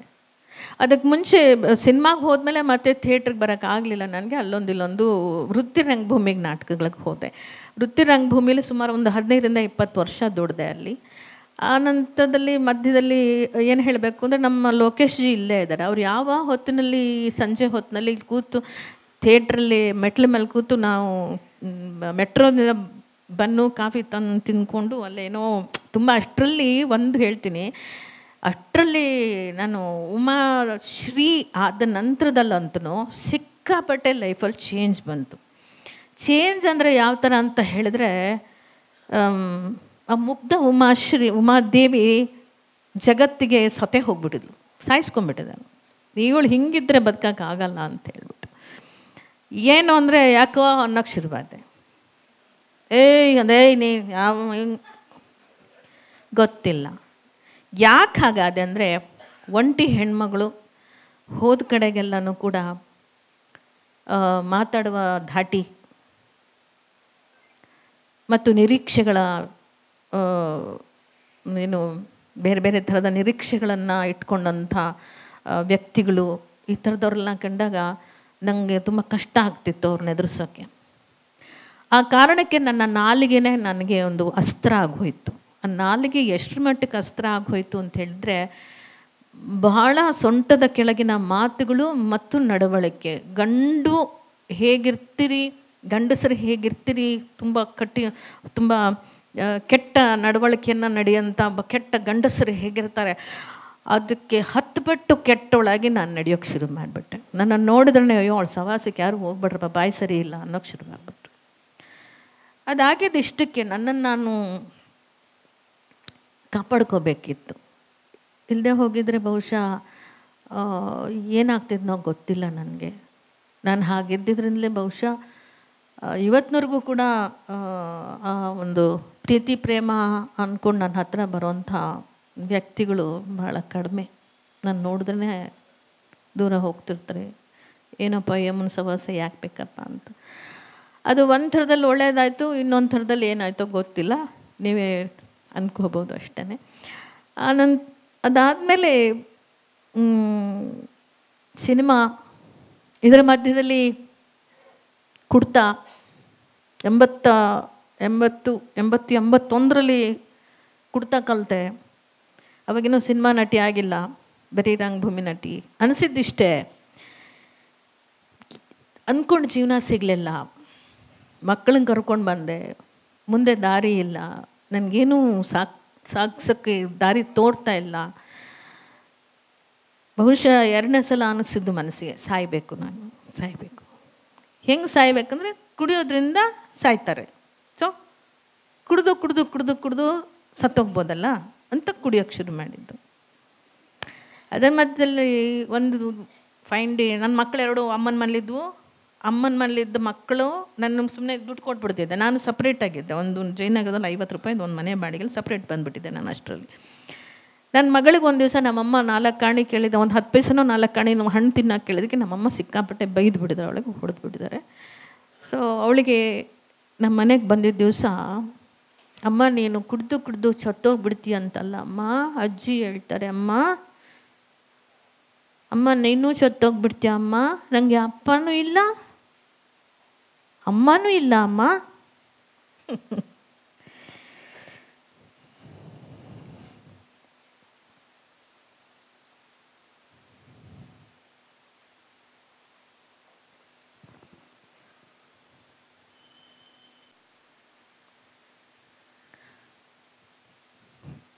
ನೀನು ಯಾಕೆ ಬದುಕಬೇಕು ಅನ್ನೋದನ್ನು ಹೇಳ್ತು, ನಿನ್ನ ಅಗತ್ಯತೆ ಏನಿದೆ ಅನ್ನೋದನ್ನು ಹೇಳ್ತು. ಅದು ಮೊದಲನೆಯ ಜ್ಞಾನೋದಯ. ಬದುಕಲೇಬೇಕಿನ್ನ ನಾನು ಸಾಯಬಾರ್ದು. ಅಲ್ಲಿ ಬದುಕನ್ನು ಬದುಕಿಸ್ಕೊಳ್ಳೋಕ್ಕೆ ಹೊರಟೆ. ಆ ನಂತರದಲ್ಲಿ ತಕ್ಷಣ ಬಿಟ್ಟೆ ಕುಡಿತವನ್ನು. ಅವತ್ತೇ ಲಾಸ್ಟ್. ಮತ್ತೆ ನಾನು ಮುಟ್ಟಕ್ಕೆ ಹೋಗಲಿಲ್ಲ. ಬಹುಶಃ ಒಂದು 3-4 ವರ್ಷ ಕುಡ್ದಿರ್ಬೋದು ಅನಿಸುತ್ತೆ. ಸಿನಿಮಾ ನಟಿ ಆದಮೇಲೂ ಕೂಡ 84ವರೆಗೂ. ಆಮೇಲೆ ಬಿಟ್ಟೆ, ಸಂಪೂರ್ಣವಾಗಿ ಬಿಟ್ಟೆ. ಇವತ್ತಿಗೂ ಸಹ ಅದರ ಗೊಜಿಗೆ ನಾನು ಹೋಗಿಲ್ಲ. ಇವೆಲ್ಲ ನನ್ನನ್ನು ನಾನೇ ರೂಪಿಸ್ಕೊಳ್ತಾವೆ. ಒಬ್ಬ ನಟಿಯನ್ನು ಹೇಗೆ ರೂಪಿಸ್ಬೇಕು, ಒಬ್ಬ ನಟಿಯ ಬದುಕನ್ನು ಹೇಗೆ ರೂಪಿಸ್ಕೋಬೇಕು, ಈ ಒಂದು ಸಮಾಜದಲ್ಲಿ ಒಂದು ನಟಿ ಆದ ಮೇಲೆ ನಮ್ಮಗಳನ್ನು ವಿಶ್ವಾಸದಿಂದ ನೋಡೋದಾಗಲಿ, ನಂಬಿಕೆಯಿಂದ ನೋಡೋದಾಗಲಿ, ಅಥವಾ ನಾವು ಮನುಷ್ಯರು ಅಂತ ನೋಡೋದಾಗಲಿ, ಅದೆಲ್ಲವೂ ಕೂಡ ಮರೆಯಾಗ್ತಾ ಅದು ಒಂದು ವಿಲಾಸದ ಒಂದು ಭೋಗದ ವಸ್ತು. ಅವಳು ಜನರಿಗೆ ಎಂಟರ್ಟೈನ್ ಮಾಡಬಲ್ಲಳು. ಸೊ ಸಿನಿಮಾದಲ್ಲಿ ಮಾಡುವ ಪಾತ್ರಗಳು ಹಾಗೆ ಮೊದಲು ಬಂದಂಥ ಪಾತ್ರಗಳು ಕೂಡ ಸೆಡಿಸಿವ್ ರೋಲ್ಸ್, ನಾಟ್ ಕಾಮಿಡಿ. ಮೊದಲು ಒಂದು ಪುರುಷನನ್ನು ತನ್ನ ತೆಕ್ಕೆಗೆ ತಗೊಳ್ಳೋದು ಮತ್ತು ಶೃಂಗಾರ, ಅಂಗಾಂಗ ಪ್ರದರ್ಶನ, ಈ ಥರದ್ದೆಲ್ಲ ಪಾತ್ರಗಳು ಸಿಕ್ಕಂಗೆ ನನಗೆ ದುಡ್ಡು ಒಂದೇ ಬೇಕಾಗಿತ್ತು. ಅಲ್ಟಿಮೇಟ್ಲಿ ನಾನು ತುಂಬ ದೊಡ್ಡ ನಟಿ, ತುಂಬ ಒಳ್ಳೆ ನಟಿ ಅಂತ ಅನಿಸ್ಕೋಬೇಕು ಅಂತ ನಂಗೆ ಅನಿಸಿರ್ಲಿಲ್ಲ. ನನಗೆ ದುಡ್ಡು ಬೇಕು, ನನ್ನ ಮಕ್ಕಳನ್ನ ನಾನು ಸಾಕಬೇಕು, ನನಗೆ ದುಡ್ಡು ಬೇಕು. ಹಾಗನ್ಬಿಟ್ಟು ನಾನು ವೇಶ್ಯ ಆಗಬಾರ್ದು. ನೋ, ನನ್ನ ದೇಹವನ್ನು ಹರಾಜಂತೂ ಹಾಕಬಾರ್ದು. ಮತ್ತು ಆತ್ಮಹತ್ಯೆಗೆ ಮತ್ತೊಂದು ಸಲ ನಾನು ಯೋಚನೆ ಮಾಡಬಾರ್ದು. ಬದುಕಬೇಕು, ನನ್ನ ಬದುಕನ್ನು ಬದುಕಿಸ್ಕೋಬೇಕು, ನನ್ನ ಮಕ್ಕಳ ಬದುಕನ್ನು ಕಟ್ಟಿಕೊಡ್ಬೇಕು. ಇದಿಷ್ಟು ಉಮಾ ನಿನ್ನ ಅಂದಿದ್ದೀಯ ನಿನ್ನ ಗಂಡನ ಮುಂದೆ. ನಿನಗೆ ಸಾಕೋ ಯೋಗ್ಯತೆ ಇಲ್ಲ, ನಾನು ನನ್ನ ಮಕ್ಕಳನ್ನ ಸಾಕ್ತೀನಿ ಅಂತ ಚಾಲೆಂಜ್ ಹಾಕಿ ಬಂದಿದ್ಯಾ. ಸಾಯೋದ್ರಲ್ಲಿ ಏನಿದೆ ಅರ್ಥ? ಆ ಮಗು ಹೇಳೋದು ಸರಿ ಇದೆ, ನೀನು ಬದುಕಬೇಕು, ಬದುಕಿ ಚಾಲೆಂಜನ್ನು ಎದುರಿಸಿ ತೋರಿಸ್ಬೇಕು ಅಂತ. ಆ ಕಾರಣಕ್ಕೆ ಬದುಕಿದ್ದಾಯಿತು. ಸೊ ಇಂಥ ಜಗತ್ತಿನಲ್ಲಿ ಒಬ್ಬ ಉಮಾಶ್ರೀ ಅವಳು ಕಾಪಾಡ್ಕೋಬೇಕು ಅಂದರೆ ಹೇಗೆ ಸಾಧ್ಯ? ಅವಳೊಬ್ಬ ಹೆಣ್ಣು ಹೌದು, ಒಬ್ಬ ನಟಿಯೂ ಹೌದು. ಅವಳನ್ನು ಕಾಪಾಡ್ಕೊಳ್ಳೋದು ಹೇಗೆ? ಸೊ ಹಾಗಾಗಿ ಅವಳಲ್ಲಿ ತನಗೆ ಅರಿವಿಲ್ಲದಂತೆಯೇ ಒಬ್ಬ ಗಂಡಸು ಒಳಗೆ ಇರೋಕ್ಕೆ ಶುರು ಮಾಡ್ದ. ಯಾರಿಗೂ ಮಣಿತಿರ್ಲಿಲ್ಲ, ಯಾರಿಗೂ ಕೇರ್ ಮಾಡ್ತಿರ್ಲಿಲ್ಲ. ಸೊ ಹಾಗಾಗ್ತಾ ನನ್ನ ಗೆಳೆಯರೆಲ್ಲ ಹೇಳ್ತಿದ್ರು, ಉಮಾ ಎಷ್ಟು ದಿವಸ ಅಂತ ಹೀಗೆ ಇರ್ತೀಯ, ನೀನು ಕೊನೆಯ ದಿನಗಳಲ್ಲಿ ಒಂಟಿ ಆಗ್ತೀಯ. ಇದೇ ಲೋಕೇಶ್ ಅವ್ರು ಹೇಳಿದ್ದು ನನಗೆ. ನೀನು 60ರ ನಂತರದಲ್ಲಿ ನೀನು ಒಂಟಿ ಆಗ್ತೀಯ, ನಿನಗೊಬ್ಬ ಸಂಗಾತಿ ಬೇಕು, ನೀನು ಮದುವೆ ಮಾಡ್ಕೊ.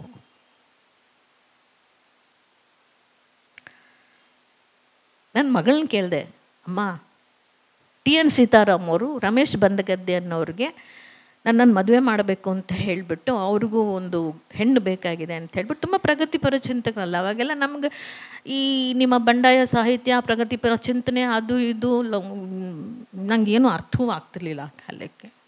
ನಿಮ್ಮ ಜೊತೇಲಿ ಇದ್ದೆ ಅಷ್ಟೇ. ಸೊ ಮಾಡಬೇಕು ಅಂತ ಅಂದ್ಕೊಂಡ್ರು.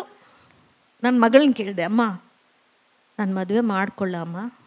No, I don't want to share my mummy with anybody. ನನ್ನ ಮಗಳು ನನ್ನನ್ನು ಬೇರೆಯವರ ಜೊತೆ ಹಂಚ್ಕೊಳ್ಳೋಕ್ಕೆ ತಯಾರಿರಲಿಲ್ಲ. ಸೊ ಹೀಗೆಲ್ಲ ತೀರ್ಮಾನ ಮಾಡಿದೆ, ಇಲ್ಲ ಇನ್ನು ನಾನು ಮದುವೆ ಮಾಡ್ಕೊಳ್ಳಲ್ಲ. ಆದರೆ ನನ್ನ ಗೆಳೆಯರು, ನನ್ನ ರಂಗ ಸಂಬಂಧವರು ನಾನು ಮದುವೆ ಮಾಡ್ಕೊಂಡ್ರೆ ಒಳ್ಳೆಯದು ಅಂತಲೂ ಹೇಳ್ಕೊಟ್ರು. ಪ್ರಯತ್ನ ಮಾಡಿದೆ, ಫೇಲ್ ಆದೆ.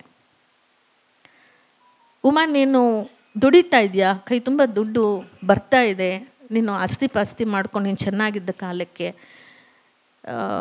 ಮುಂದೆ ನಿನಗೆ ಕಷ್ಟ ಆಗ್ಬೋದು.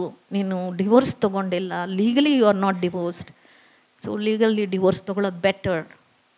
ನಾಳೆ ದಿವಸ ನಿಂಗೆ ಕಷ್ಟ ಆಗತ್ತೆ ಇದರಿಂದ. ಲೋಕೇಶ್ ಜಿ ಹೇಳಿದರು. ಅವರು ಹೇಳ್ದಂತೆ ನಾನು ಲೀಗಲಿ ಡಿವೋರ್ಸ್ ಕೂಡ ತೊಗೊಂಡೆ.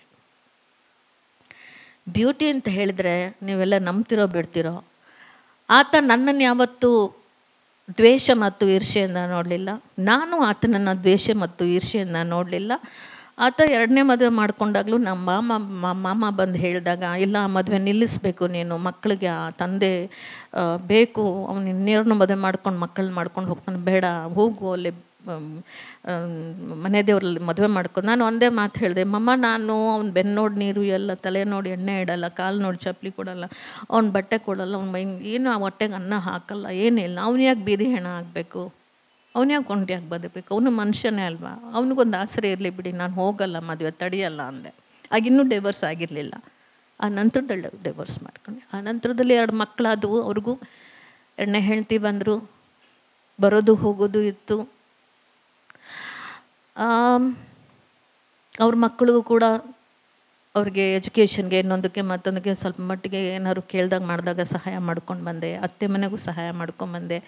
ನನಗೆ ಅನ್ನಿಸ್ತಾ ಇದ್ದಿದ್ದು ಅಷ್ಟೇ, ಹೋಗ್ತಾ ಹೋಗ್ತಾ ಹೋಗ್ತಾ ಹೋಗ್ತಾ ದುಡಿತಾ ದುಡಿತಾ ದುಡಿತಾ ಇವತ್ತಿಗೂ ನನಗನ್ನಿಸೋದೇನು ಅಂದರೆ, ನಟಿಯರು ಹುಟ್ಟೋದೆ ನಮ್ಮ ಸುತ್ತಲಿನ ಜನಕ್ಕೋಸ್ಕರ. ಹಿರಣ್ಯ ಅವರೊಂದು ಸಂಭಾಷಣೆ ಇದೆ, ನೀನು ನಿನಗೋಸ್ಕರ ಅಲ್ಲದೆ ಹೋದರೂ ನಮ್ಮೆಲ್ಲರಿಗೋಸ್ಕರ ನೀನು ಬದುಕಲೇಬೇಕು ಅಂಥೇಳಿ ನಾಜುಕಯ್ಯ ಮಣಿಮಂಜರಿಗೆ ಹೇಳ್ತಾನೆ. ಹಾಗೆ ನಾವು ನಮಗೋಸ್ಕರ ಅಲ್ಲದೆ ಹೋದರೂ ನಾವಾಗಿ ನಾವೇ ಕಟ್ಟಿಕೊಂಡಂಥ ಬದುಕುಗಳಿಗೋಸ್ಕರವಾಗಿ ನಾವು ಬದುಕಬೇಕಾಗತ್ತೆ. ಹಾಗೆ ಬದುಕ್ತಾ ಇದ್ದೀವಿ. ಇದರ ಮಧ್ಯದಲ್ಲಿ ನೀನು ಯಾವತ್ತಾದರೂ ಒಂದು ದಿವಸ ಇದೇ ಮೆಟ್ಲ ಮೇಲೆ ನೋಡು, ರೆಡ್ ಕಾರ್ಪೆಟ್ ಮೇಲೆ ನೀನು ಬಂದೇ ಬರ್ತೀಯ ನೋಡು, ಹಿಂಗೆ ಮಿನಿಸ್ಟರ್ ಗಾಡಿಯಲ್ಲಿ ಬರ್ತೀಯ ನೋಡು ಅಂತ ಲೋಕೇಶ್ ಅವರು ಹೇಳಿದರು.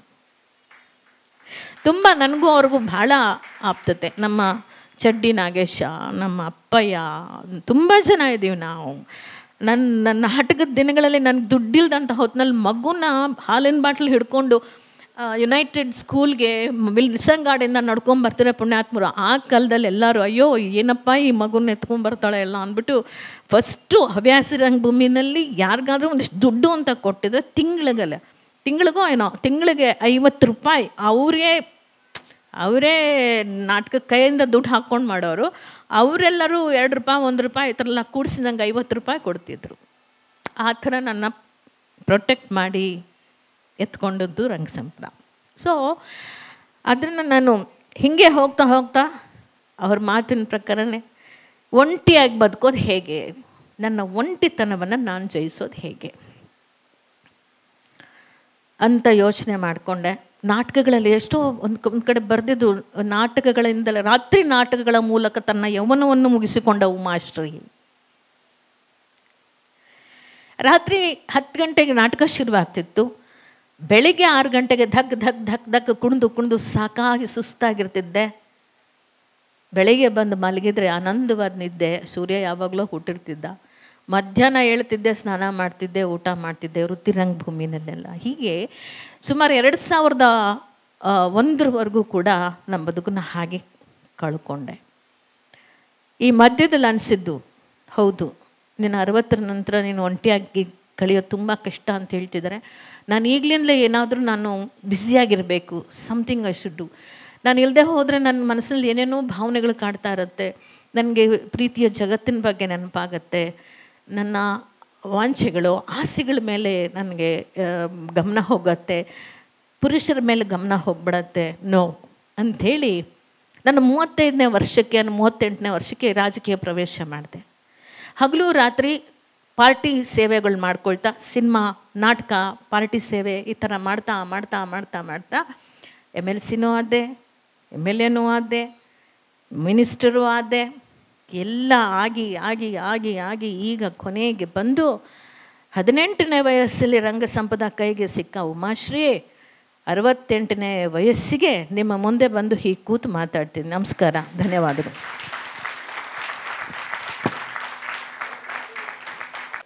ಇನ್ನೂರ ಎಲ್ಲ ಸಂಚಿಗಳೆಲ್ಲ ಹಾಗೆ ಇದ್ದರೂ ಕೂಡ ತನ್ನದೇ ಆದಂತೆ ಅತ್ಯದ್ಭುತವಾದಂಥ ವಿಶಿಷ್ಟ ಹೃದಯದಿಂದ ಬಂದದ್ದು ಮತ್ತು ನಿಜವಾದ ಬದುಕು 3 ಅಕ್ಷರಗಳು ಏನಿದೆ ಅದು ಅಕ್ಷರ ಸಹ ನಮ್ಮ ಮುಂದೆ ಅವರು ತೋರ್ಪಡಿಸಿದ್ದಾರೆ. ಅನುಭವಾಮೃತದ ಮಾತನ್ನು ನಮಗೆ ಹಂಚಿದ್ದಾರೆ. ಹೀಗಾಗಿ ಇದು ಇಡೀ ಸ್ತ್ರೀ ಸಮಾಜಕ್ಕೆ, ನಾವೆಲ್ಲ ಮಹಿಳೆಯರಿದ್ದೇವೆ, ಮುಖ್ಯವಾಗಿ ಸ್ತ್ರೀ ಸಮಾಜಕ್ಕೆ ಇದೊಂದು ದೊಡ್ಡ ಸಂದೇಶವನ್ನು ಈ ಒಂದು ವೇದಿಕೆಯ ಮೂಲಕ ಡಾಕ್ಟರ್ ಉಮಾಶ್ರೀ ಅವರು ಕೊಟ್ಟಿದ್ದಾರೆ. ಜೋರಾದ ಒಂದು ಪ್ರೀತಿಯ ಚಪ್ಪಾಳಿಯೊಂದಿಗೆ ಅವರಿಗೆ ಅನಂತಾನಂತ ಕೃತಜ್ಞತಾಪೂರ್ವಕ ಧನ್ಯವಾದಗಳನ್ನು ಹೇಳೋಣ. ಬಂಧುಗಳೇ, ನಮ್ಮನ್ನು ಸುಖ ದುಃಖ, ಹಾಲು ಜೇನು ಎಲ್ಲವನ್ನೂ ಕೂಡ ಅವರ ಒಂದು ಜೀವನಾಮೃತ ಉಮಾದೇವಿಯಿಂದ ಉಮಾಶ್ರೀ, ಶ್ರೀ ಅಂದರೆ ಲಕ್ಷ್ಮೀ ಕಟಾಕ್ಷ, ಇಲ್ಲಿ ತನಕ ತಾವು ಹೇಗೆ ಬಂದ್ರಿ, ಈ ಒಂದು ಪ್ರಯಾಣವನ್ನು ಜರ್ನಿಯನ್ನು ತಾವು ಹಂಚ್ಕೊಂಡಿದ್ದೀರಿ. ಮತ್ತೊಮ್ಮೆ ಕೃತಜ್ಞತಾಪೂರ್ವಕ ಧನ್ಯವಾದವನ್ನು ಹೇಳ್ತಾ, ಬಂಧುಗಳೇ, ಈಗ ಮಾತುಕತೆ ಸಂವಾದ ಕಾರ್ಯಕ್ರಮ ಇದೆ.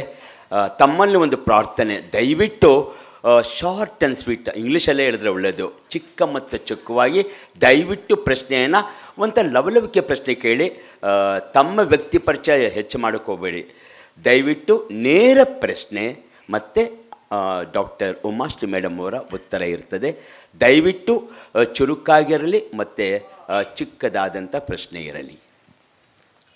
ನನ್ನ ಹೆಸರು ರಾಜಶೇಖರಪ್ಪ. ಮೇಡಮ್, ನೀವು ನಾಟಕ ರಂಗದಲ್ಲಿ ಕೆಲಸ ಮಾಡಿದ್ದೀರಾ, ಚಿತ್ರರಂಗದಲ್ಲಿ ಕೆಲಸ ಮಾಡಿದ್ದೀರಾ, ಕಿರುತೆರೆಯಲ್ಲಿ ಕೆಲಸ ಮಾಡಿದ್ದೀರಾ ಮತ್ತು ರಾಜಕೀಯ ಕ್ಷೇತ್ರದಲ್ಲಿ ಕೆಲಸ ಮಾಡಿದ್ದೀರಾ. ಇವುಗಳಲ್ಲಿ ನಿಮಗೆ ಯಾವ ಕ್ಷೇತ್ರ ಹೆಚ್ಚಿನ ಸಂತೋಷವನ್ನುಂಟು ಮಾಡಿದೆ ಮತ್ತು ಯಾವ ಕಾರಣಕ್ಕಾಗಿ? ಎರಡೂ ಕೂಡ ಬೇರೆ ಅಲ್ಲ. ನಾವು ನಾಟಕ ಸಿನಿಮಾದಲ್ಲಿ ಜನರಿಗಾಗಿ ನಟನೆಯನ್ನು ಮಾಡಿ ಮನರಂಜಿಸ್ತೇವೆ, ರಾಜಕೀಯದಲ್ಲಿ ಜನರಿಗಾಗೇ ಕೆಲಸ ಮಾಡ್ತಾ ಹೋಗ್ತೇವೆ. ಸೊ ಎರಡರಲ್ಲೂ ನಮ್ಮ ಕಾನ್ಸಂಟ್ರೇಷನ್ ಜನರೇ ಆದ್ದರಿಂದ ನನಗೆ ಎರಡೂ ಫೀಲ್ಡು ಇಷ್ಟವೇ. ನಮಸ್ತೆ, ನಾನು ಸತ್ಯನಾರಾಯಣ್ ಅಂತ. ನೀವು 5 ವರ್ಷಗಳ ಕಾಲ ಕನ್ನಡ ಸಂಸ್ಕೃತಿ ಇಲಾಖೆ ಸಚಿವರಾಗಿದ್ದರೆ, ಹಾಗಾಗಿ ರಾಜ್ಯೋತ್ಸವ ಮತ್ತು ಇತರ ಪ್ರಶಸ್ತಿಗಳ ಒಂದು ಮಾನದಂಡದ ಬಗ್ಗೆ ನಿಮ್ಮ ಅಭಿಪ್ರಾಯ?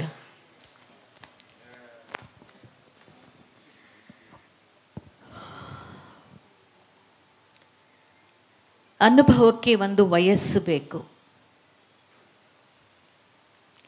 ಅನುಭವಕ್ಕೆ ಒಂದು ವಯಸ್ಸು ಬೇಕು. ಯಾಕೆಂದರೆ ಅನುಭವಗಳು ಮಾಗಬೇಕು. ಆ ಮಾಗಿದ ಅನುಭವಕ್ಕೆ ಬಹಳ ಒಳ್ಳೆಯ ರುಚಿ ಇರುತ್ತೆ. ಅಂಥ ರುಚಿಯಾದ ಹಣ್ಣುಗಳನ್ನು ಆಯ್ಕೆ ಮಾಡೋದ್ರಲ್ಲಿ ಅರ್ಥ ಇದೆ. ಮೇಡಮ್ ನಮಸ್ತೆ. ಮೇಡಮ್ ಇಲ್ಲಿ ನಮಸ್ತೆ. ಈ ರಾಜಕೀಯದಲ್ಲಿ ಮೊದಲನೇ ಈ ಮಹಿಳೆಯರಿಗೆ ಸಚಿವ ಖಾತೆ ಕೊಡ್ಬೇಕಾದ್ರೆ ಸಹಜವಾಗೇ ಮಕ್ಕಳು ಮತ್ತು ಮಹಿಳೆ ಖಾತೆಗಳು ಕೊಟ್ಬಿಡ್ತಾ ಇರ್ತಾರೆ. ಸೊ ಇದ್ರ ಬಿಯಾಂಡ್ ದಿಸ್ ಒನ್ ಧ್ವನಿ ಹೆಂಗಿರುತ್ತೆ ಆ ಥರದಲ್ಲಿ ಮಹಿಳೆಯರಿಗೆ, ಅದ್ರ ಬಗ್ಗೆ ತಮ್ಮ ಅಭಿಪ್ರಾಯ? ಮಹಿಳೆಯರಿಗೆ ಸಾಕಷ್ಟು ಬೇರೆ ಬೇರೆ ಇಲಾಖೆಗಳನ್ನು ನಿಭಾಯಿಸೋಕ್ಕೆ ಶಕ್ತಿ ಇದೆ, ನಿಜ, ಇಲ್ಲ ಅಂತ ನಾನು ಹೇಳಲ್ಲ. ಮಹಿಳಾ ಮತ್ತು ಮಕ್ಕಳ ಕಲ್ಯಾಣ ಇಲಾಖೆ ಯಾಕೆ ಬೇಡ? ಸಾಮಾನ್ಯವಾಗಿ ಅದನ್ನೇ ಕೊಡ್ತಾರೆ. ಬಟ್ ಅದು ಗಂಡು ಮಕ್ಕಳು ಮಾಡೋದಕ್ಕಿಂತಲೂ ಹೆಣ್ಮಕ್ಳೇ ಬಂದು ಮಾಡಿದರೆ ಅದಕ್ಕೊಂದು ಶಕ್ತಿ ಹೆಚ್ಚಿಗೆ ಬರುತ್ತೆ ಅಂತ ನನ್ನ ಅಭಿಪ್ರಾಯ. ಹಾಗಂತ ಬೇರೆ ಇಲಾಖೆಯನ್ನು ಮಾಡೋಕ್ಕೆ ನಮ್ಗೆ ಅರ್ಹತೆ ಯೋಗ್ಯತೆ ಇಲ್ಲ ಅಂತಲ್ಲ, ತುಂಬ ಚೆನ್ನಾಗೇ ಮಾಡಬಲ್ವಿ. ನಮಸ್ತೆ ಮೇಡಮ್, ನಾವು ಶ್ರೀನಿವಾಸ್ ಅಂತೇಳಿ ತುಮಕೂರವರು. ನಮಸ್ತೆ ಮೇಡಮ್, ನೀವು ಮಹಿಳಾ ಮತ್ತು ಮಕ್ಕಳ ಕಲ್ಯಾಣ ಇಲಾಖೆ ಸಚಿವರಾಗಿದ್ದೀರಲ್ಲ, ಆದರೂ ಇನ್ನೂ ಮಹಿಳೆ ಮೇಲೆ ಎಷ್ಟೊಂದು ದೌರ್ಜನ್ಯಗಳಾಗಿದೆ, ಇಷ್ಟೊಂದು ನೀವು ನಡೀತಾ ಇದೆ, ಆತ್ಮಹತ್ಯೆ ಪ್ರತಿಯೊಂದು ನಡೀತಾ ಇದೆ. ನೀವು ಯಾಕೆ ಅಷ್ಟೊಂದು ಸ್ಟ್ರಿಕ್ಟಾಗಿ ತಗೊಂಡಿಲ್ಲ ಮೇಡಮ್? ಸ್ಟ್ರಿಕ್ಟ್ ಅಂದರೆ ಕಡಿಮೆ ಆಗೋ ಥರ ಕ್ರಮಗಳನ್ನ ಏನಾರು ತಗೊಂಡಿದ್ದೀರಾ? ದೌರ್ಜನ್ಯಗಳು ಎಲ್ಲಿವರೆಗೂ ಪುರುಷನ ಮನಸ್ಥಿತಿ ಸ್ಥಿಮಿತದಲ್ಲಿರೋಲ್ವೋ ಅಲ್ಲಿವರೆಗೂ ಇದು ಆಗ್ತಾನೇ ಇರುತ್ತೆ. ನಮಸ್ಕಾರ, ರಾಮಕೃಷ್ಣ ಅಂತ. ಅಭಿನಯ, ರಂಗಭೂಮಿ, ಕಿರುತೆರೆ, ಚಲನಚಿತ್ರ, ಈ ಅಭಿನಯ ಅಂತ ಬಂದಾಗ ಈ ಮೂರು ರಂಗಗಳಲ್ಲಿ ವ್ಯತ್ಯಾಸ ಮತ್ತು ಹೋಲಿಕೆ, ಈ ಮೂರಲ್ಲಿ ನಿಮ್ಗೆ ಯಾವುದು ಅತಿ ಪ್ರಿಯ? 3 ಮಕ್ಕಳಲ್ಲಿ ನಿಮ್ಗೆ ಯಾರು ಇಷ್ಟ ಅಂತ ಕೇಳ್ದಂಗೆ ಆಯಿತು ನಿಮಗೆ. ರಾಮಕೃಷ್ಣ ಅವರೇ, ಅಭಿನಯ ನನಗೆ ಇಷ್ಟ. ಅಭಿನಯ, ನಾನು ಅದಕ್ಕೆ ನಿರ್ದೇಶನ ಮಾಡೋದಾಗಲಿ ಇನ್ನೊಂದು ನಾನು ಬೇರೆ ಸೈಡ್ಗೆ ಹೋಗಲ್ಲ. ಮೈ ಕಾನ್ಸಂಟ್ರೇಷನ್ ವಾಸ್ ಆ್ಯಕ್ಟಿಂಗ್ ಅಷ್ಟೇ. ಸೊ ಹಾಗಾಗಿ ಎಲ್ಲೂ ಬೇರೆ ಬೇರೆ ಥರ ನಂಗೆ ಆ್ಯಕ್ಟ್ ಮಾಡಿ ಗೊತ್ತೇ ಇಲ್ಲ. ಆ್ಯಕ್ಟಿಂಗ್ ಈಸ್ ಆ್ಯಕ್ಟಿಂಗ್ ಅಷ್ಟೇ. ಮೇಡಮ್ ನಮಸ್ಕಾರ. ಇಲ್ಲಿ ನಮಸ್ಕಾರ ಮೇಡಮ್. ನಾನು ಸಂಗೊಳ್ಳಿ ರಾಯಣ್ಣ ಪಿಕ್ಚರ್ ನೋಡಿ ತುಂಬ ಹತ್ತಿದ್ದೀನಿ ಮೇಡಮ್. ನಿಮ್ಮ ಡೈಲಾಗ್ಸ್ ಹೇಳಿಬಿಟ್ಟು ಆಮೇಲೆ ಯಜಮಾನ ಪಿಕ್ಚರಲ್ಲಿ ತುಂಬ ಚೆನ್ನಾಗಿ ಮಾಡಿದ್ದೀರಾ ಮೇಡಮ್. ನಿಮ್ಮ ಆ್ಯಕ್ಟಿಂಗ್ ತುಂಬ ಚೆನ್ನಾಗಿದೆ. ನಮಗಿನ್ನೇನು ಕೆಲಸ ಅಮ್ಮ, ಅದೊಂದೇ ಕೆಲಸ. ನಾಟಕ ಬರೆದವ್ರಿಗೆ ನಾಟಕವನ್ನು ಅಚ್ಚುಕಟ್ಟಾಗಿ ಮಾಡಿ ಜನಗಳಿಗೆ ಒಪ್ಪಿಸಿದ್ರೆ ಅದಕ್ಕೆ ಅವ್ರಿಗೆ ಖುಷಿ. ಸಿನಿಮಾ ಮಾಡೋರಿಗೆ ಅವ್ರು ಕೊಟ್ಟಂಥ ಪಾತ್ರವನ್ನು ಅಚ್ಚುಕಟ್ಟಾಗಿ ಮಾಡಿ ನಿಮ್ಗಳಿಗೆ ಒಪ್ಪಿಸಿದ್ರೆ ಅವ್ರಿಗೆ ಖುಷಿ. ಅಷ್ಟೇ ನಮ್ಮ ಕೆಲಸ. ನಿಮ್ಮನ್ನ ಖುಷಿ ಪಡಿಸೋದು ನಮ್ಮ ಒಂದು ಭಾಗ್ಯ ಅಂತ ನಾನು ಭಾವಿಸ್ತೀನಿ. ಅದೇ ಭಾಗ್ಯ ನಾನು ಮಾತಾಡ್ತಾ ಇರೋದು ಅಕ್ಕ. ಹೇಳಮ್ಮ. ನಿಮ್ಮ ಜೊತೆಯಲ್ಲಿ ನಾನು ಪಾತ್ರ ಮಾಡಿದ್ದೀನಿ. ಇದೇ ನನಗೆ ತುಂಬ ನೆನಪಾಗಿದ್ದು, ಬಂಗಾರದ ಜಿಂಕೆ ಸಿನಿಮಾಗೆ ಹೋಗ್ತಾ ಇದ್ದೀನಿ ಭಾಗ್ಯ, ನನಗೆ ಅವಕಾಶ ಸಿಕ್ಕಿದೆ, ನೀನು ಇನ್ನಿರೋ ನಾಟಕಗಳನ್ನು ನೀನು ಮಾಡ್ಕೊಳ್ಳೆ, ನನಗೆ ಸಮಯ ಇಲ್ಲ ಅಂತ ಹೇಳಿದ್ರಿ. ಆ ಸಮಯ ನನ್ನನ್ನು ಈಗ ಜ್ಞಾಪಕ ಬಂತು. ತುಂಬ ಸಂತೋಷ ನನಗೆ. ಅದಲ್ಲದೆ ಉಮಾದೇವಿ ಆಗಿದ್ದವರು ಉಮಾಶ್ರೀ ಆದಾಗ ತುಂಬ ಬ್ಯುಸಿಯಾಗಿದ್ರಿ ನೀವು. ಆವಾಗ ತುಂಬ ಬಿಡುವಿಲ್ಲದ ನಟಿ. ನಾನು ಆಗ್ತಾನೆ ರಂಗಕ್ಕೆ ಬಂದು ಒಂದು 5 ವರ್ಷ ಆಗಿರ್ಬೋದೇನೋ, ನಿಮಗಿಂತ ಚಿಕ್ಕೋಳೆ ನಾನು. ಆದ್ರೂ ನೀನು ಚೆನ್ನಾಗಿ ಮಾಡ್ತೀಯಾ, ಹೋಗಿ ಸಂಸಾರದ ಸರಿಗಮದಲ್ಲಿ ವಿಜಯ್ ಅಂತ ಇದ್ದಾರೆ, ಹೋಗಿ ಆ ಪಾತ್ರ ನೀನು ಮಾಡಬೇಕು ಅಂತ ಹೇಳಿದ್ರಿ. ಸ್ಕ್ರಿಪ್ಟು ತಂದು ಕೊಟ್ರಿ. ನಾಳೆ ನಾಟಕ, ಇವತ್ತು ನಾಟಕ, ಅದನ್ನು ನಾಟಕ ಮಾಡಿ ನಾನು ಜಯಿಸ್ಕೊಂಡು ಬಂದಿದ್ದೀನಿ. ಇದೆಲ್ಲ ನಿಮ್ಮ ಸಹಕಾರದಿಂದ ಮತ್ತು ನಿಮ್ಮ ಎದುರಿಗೆ ನಟಿಯಾಗಿ ಕನ್ನಡ ಸಂಸ್ಕೃತಿ ಇಲಾಖೆಯಿಂದ ನಾಟಕ ಅಕಾಡೆಮಿ ಪ್ರಶಸ್ತಿ ಆಗಿದ್ದು ನಿಮ್ಮಿಂದಲೇ, ನಿಮ್ಮ ಕೈಯಿಂದಲೇ ನನಗೆ ಪ್ರಶಸ್ತಿ ಸಿಕ್ಕಿರುವುದು ನನಗೆ ತುಂಬ ಸಂತೋಷ ಆಗಿದ್ದೀನಿ. ಅದನ್ನು ನಾನು ಈಗ ಹಂಚ್ಕೊಳ್ಳೋಕ್ಕೆ ನನಗೆ ತುಂಬ ಸಂತೋಷ ಆಗಿ ಅಭಿನಂದನೆಗಳು ಅಕ್ಕ. ಧನ್ಯವಾದಗಳು, ಧನ್ಯವಾದಗಳು ಭಾಗ್ಯ. ನಾಳೆ ನಾಟಕಕ್ಕೆ ಇವತ್ತು ಸ್ಕ್ರಿಪ್ಟ್ ಕೊಡೋದಲ್ಲ, ಇನ್ನು 1 ಅವರ್ ಇದ್ದಂಗೆ ಸ್ಕ್ರಿಪ್ಟ್ಗಳು ಬಂದರೂ ಪಾತ್ರಗಳನ್ನ ಮಾಡಿದ್ದೀವಲ್ಲ,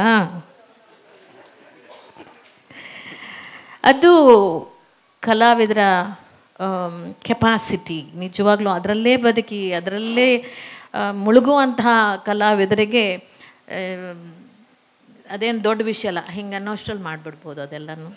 ಅಷ್ಟೋ ನಾವೆಲ್ಲ 15 ದಿವಸ ತಿಂಗಳಾನ್ಗಟ್ಟಲೆ ಹವ್ಯಾಸ ರಂಗದಲ್ಲಿ ಪಾತ್ರ ಮಾಡ್ತೀವಿ, ಹಾಗೇನಿಲ್ಲ. 1 ಅವರ್ ಅಷ್ಟೇ, ಪಟಾಪಟ್ ಬಣ್ಣ ಹಚ್ಕೊಂಡು ಹೋಗ್ತಾ ಇರ್ತೀವಿ ಅಲ್ಲಿ ಪಾತ್ರ ಮಾಡೋಕ್ಕೆ. ಅಮ್ಮ ನಮಸ್ಕಾರ. ನಮಸ್ಕಾರ. ನಿಮಗೆ ಇದುವರೆಗೂ ಮನಸ್ಸಿನಲ್ಲಿ ತುಂಬ ಕಾಡಿದ ಪಾತ್ರ ಯಾವುದು? ಉಮಾಶ್ರೀ ಅಂತರಾಳದಲ್ಲಿ ತುಂಬ ಜನ ಇದ್ದಾರೆ, ಸಿಕ್ಕಾಪಟ್ಟೆ ಇದ್ದಾರೆ. ಏನು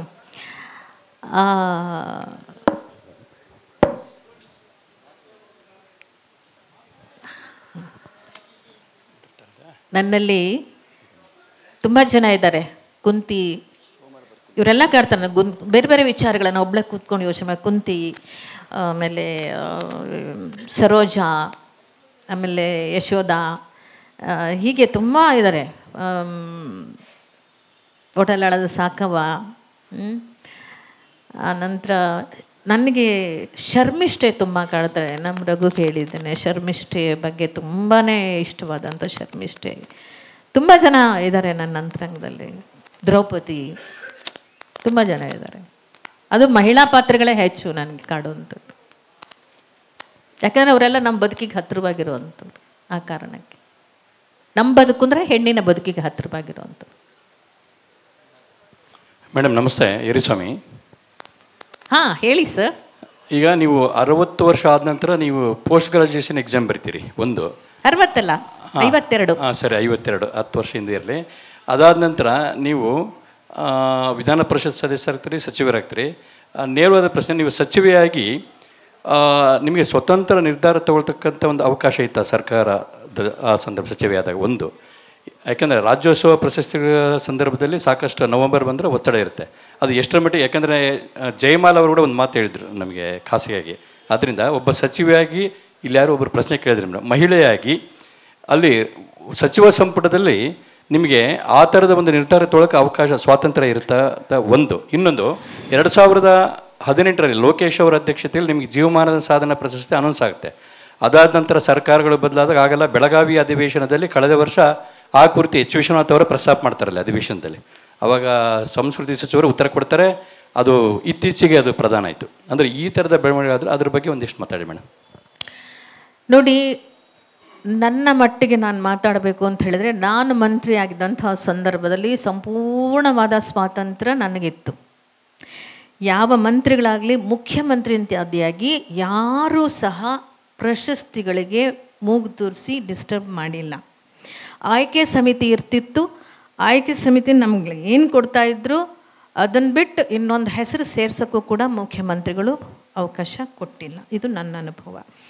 ಮತ್ತು ಅದರಲ್ಲೇ ಅವರು ಕೊಡುವಂಥ 3 ಹೆಸರಿನಲ್ಲೇ ಒಂದು ಸಾಮಾಜಿಕ ನ್ಯಾಯ ಮತ್ತು ಎಲ್ಲ ಸರ್ವ ಧರ್ಮಗಳಿಗೂ ಕೂಡ ಸಿಗುವಂಥದ್ದು ಎಲ್ಲವನ್ನೂ ನಾವು ಕೂತು ಚರ್ಚೆ ಮಾಡಿ ಆಯ್ಕೆ ಮಾಡಿ ಕಳಿಸ್ತಿದ್ವಿ. ಬಹುಶಃ ನನಗೆ ನೆನಪಿರೋ ಹಾಗೆ 5 ವರ್ಷದಲ್ಲಿ ಯಾವುದೂ ಕೂಡ ಟೀಕೆಗೆ ಒಳಗಾಗಲಿಲ್ಲ ಅನ್ನುವಂಥದ್ದು ನಾನು ಹೇಳಬಲ್ಲೆ. ಅದರಿಂದ ಸಂಪೂರ್ಣ ಸ್ವಾತಂತ್ರ್ಯ ಇತ್ತು.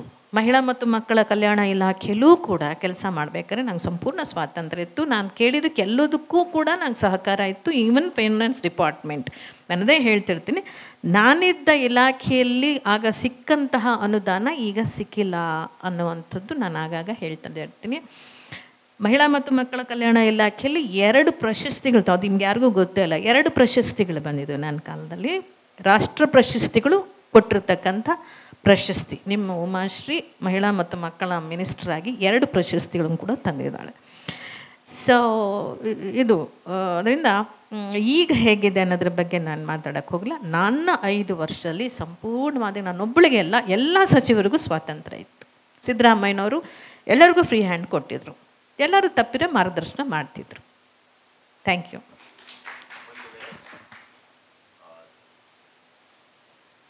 ಅಲ್ಲಿ ಚಾಂಪಿಯನ್ ಹೇಗೆ ಎಷ್ಟು ದುಃಖ ಇದ್ದರೂ ಕೂಡ ಎಷ್ಟು ಚೆನ್ನಾಗಿ ನಗಿಸ್ತಾರಲ್ವ ಆ ಥರ ನಮ್ಮನ್ನ ನಗಿಸಿದ್ದೀರಾ. ನೀವು ಯಾವತ್ತು ತಮಿಳ್ ತೆಲುಗು ಬೇರೆ ಭಾಷೆಲೆಲ್ಲ ಆ್ಯಕ್ಟಿಂಗ್ ಮಾಡಬೇಕು ಅಂತ ನಿಮಗೆ ಇವತ್ತು ಚಾನ್ಸ್ ಸಿಕ್ಕಿಲ್ವಾ, ಅಥವಾ ನೀವು ಇವತ್ತು ಆ ಥರ? ನಾನು 2 ತಮಿಳು ಪಿಕ್ಚರ್ ಮಾಡಿದ್ದೀನಿ, 2 ತೆಲುಗು ಪಿಕ್ಚರ್ ಮಾಡಿದ್ದೀನಿ, 2 ತುಳು ಪಿಕ್ಚರ್ ಮಾಡಿದ್ದೀನಿ, 1 ಹಿಂದಿ ಪಿಕ್ಚರ್ ಮಾಡಿದ್ದೀನಿ, 1 ಕೊಂಕಣಿ ಪಿಕ್ಚರ್ ಮಾಡಿದ್ದೀನಿ. ಸೊ ಹಾಗಾಗಿ ಅವಕಾಶಗಳು ಅಲ್ಲಿ ಬರಲಿಲ್ಲ ಅನ್ನೋದು ಒಂದಾದರೆ, ನೀವು ಕೇಳಿದ ಪ್ರಶ್ನೆಯನ್ನೇ ಬಾಲಸುಬ್ರಹ್ಮಣ್ಯ ಅವರು ಕೇಳಿದರು. ಈ ಕನ್ನಡದಲ್ಲೇ ಯಾಕೆ ಅವ್ರಿಗೆ ಕನ್ನಡದಲ್ಲೇ ಕೊಳ್ತೋಗ್ಬಿಡ್ತೀಯಲ್ಲ ನೀನು, ಬಾ ಹೊರಗಡೆ ನೀನು, ತೆಲುಗು ತಮಿಳು ಬೇಕಾದಷ್ಟು ಅವಕಾಶ ಸಿಗುತ್ತೆ ಅಂತ ನಾನು ಒಂದೇ ಮಾತು ಹೇಳಿದೆ. ಕನ್ನಡ ನನಗೇನೂ ಕಡಿಮೆ ಮಾಡಿಲ್ಲ, ನನಗೆಲ್ಲವನ್ನು ಕೊಟ್ಟಿದೆ, ನನಗೆ ಸಾಮಾಜಿಕ ಗೌರವ ಕೊಟ್ಟಿದೆ, ನನ್ನ ಮೇಲ್ಸ್ತರಕ್ಕೆ ಕರ್ಕೊಂಡು ಬಂದಿದೆ, ನನ್ನ ಮಕ್ಕಳಿಗೆ ನನ್ನ ಬದುಕಿಗೆ ಆಧಾರ ಆಗಿದೆ. ಸೊ ಹಾಗಾಗಿ I am very much happy in my Karnataka ಅಂತ ಹೇಳಿದ. Thank you ma'am.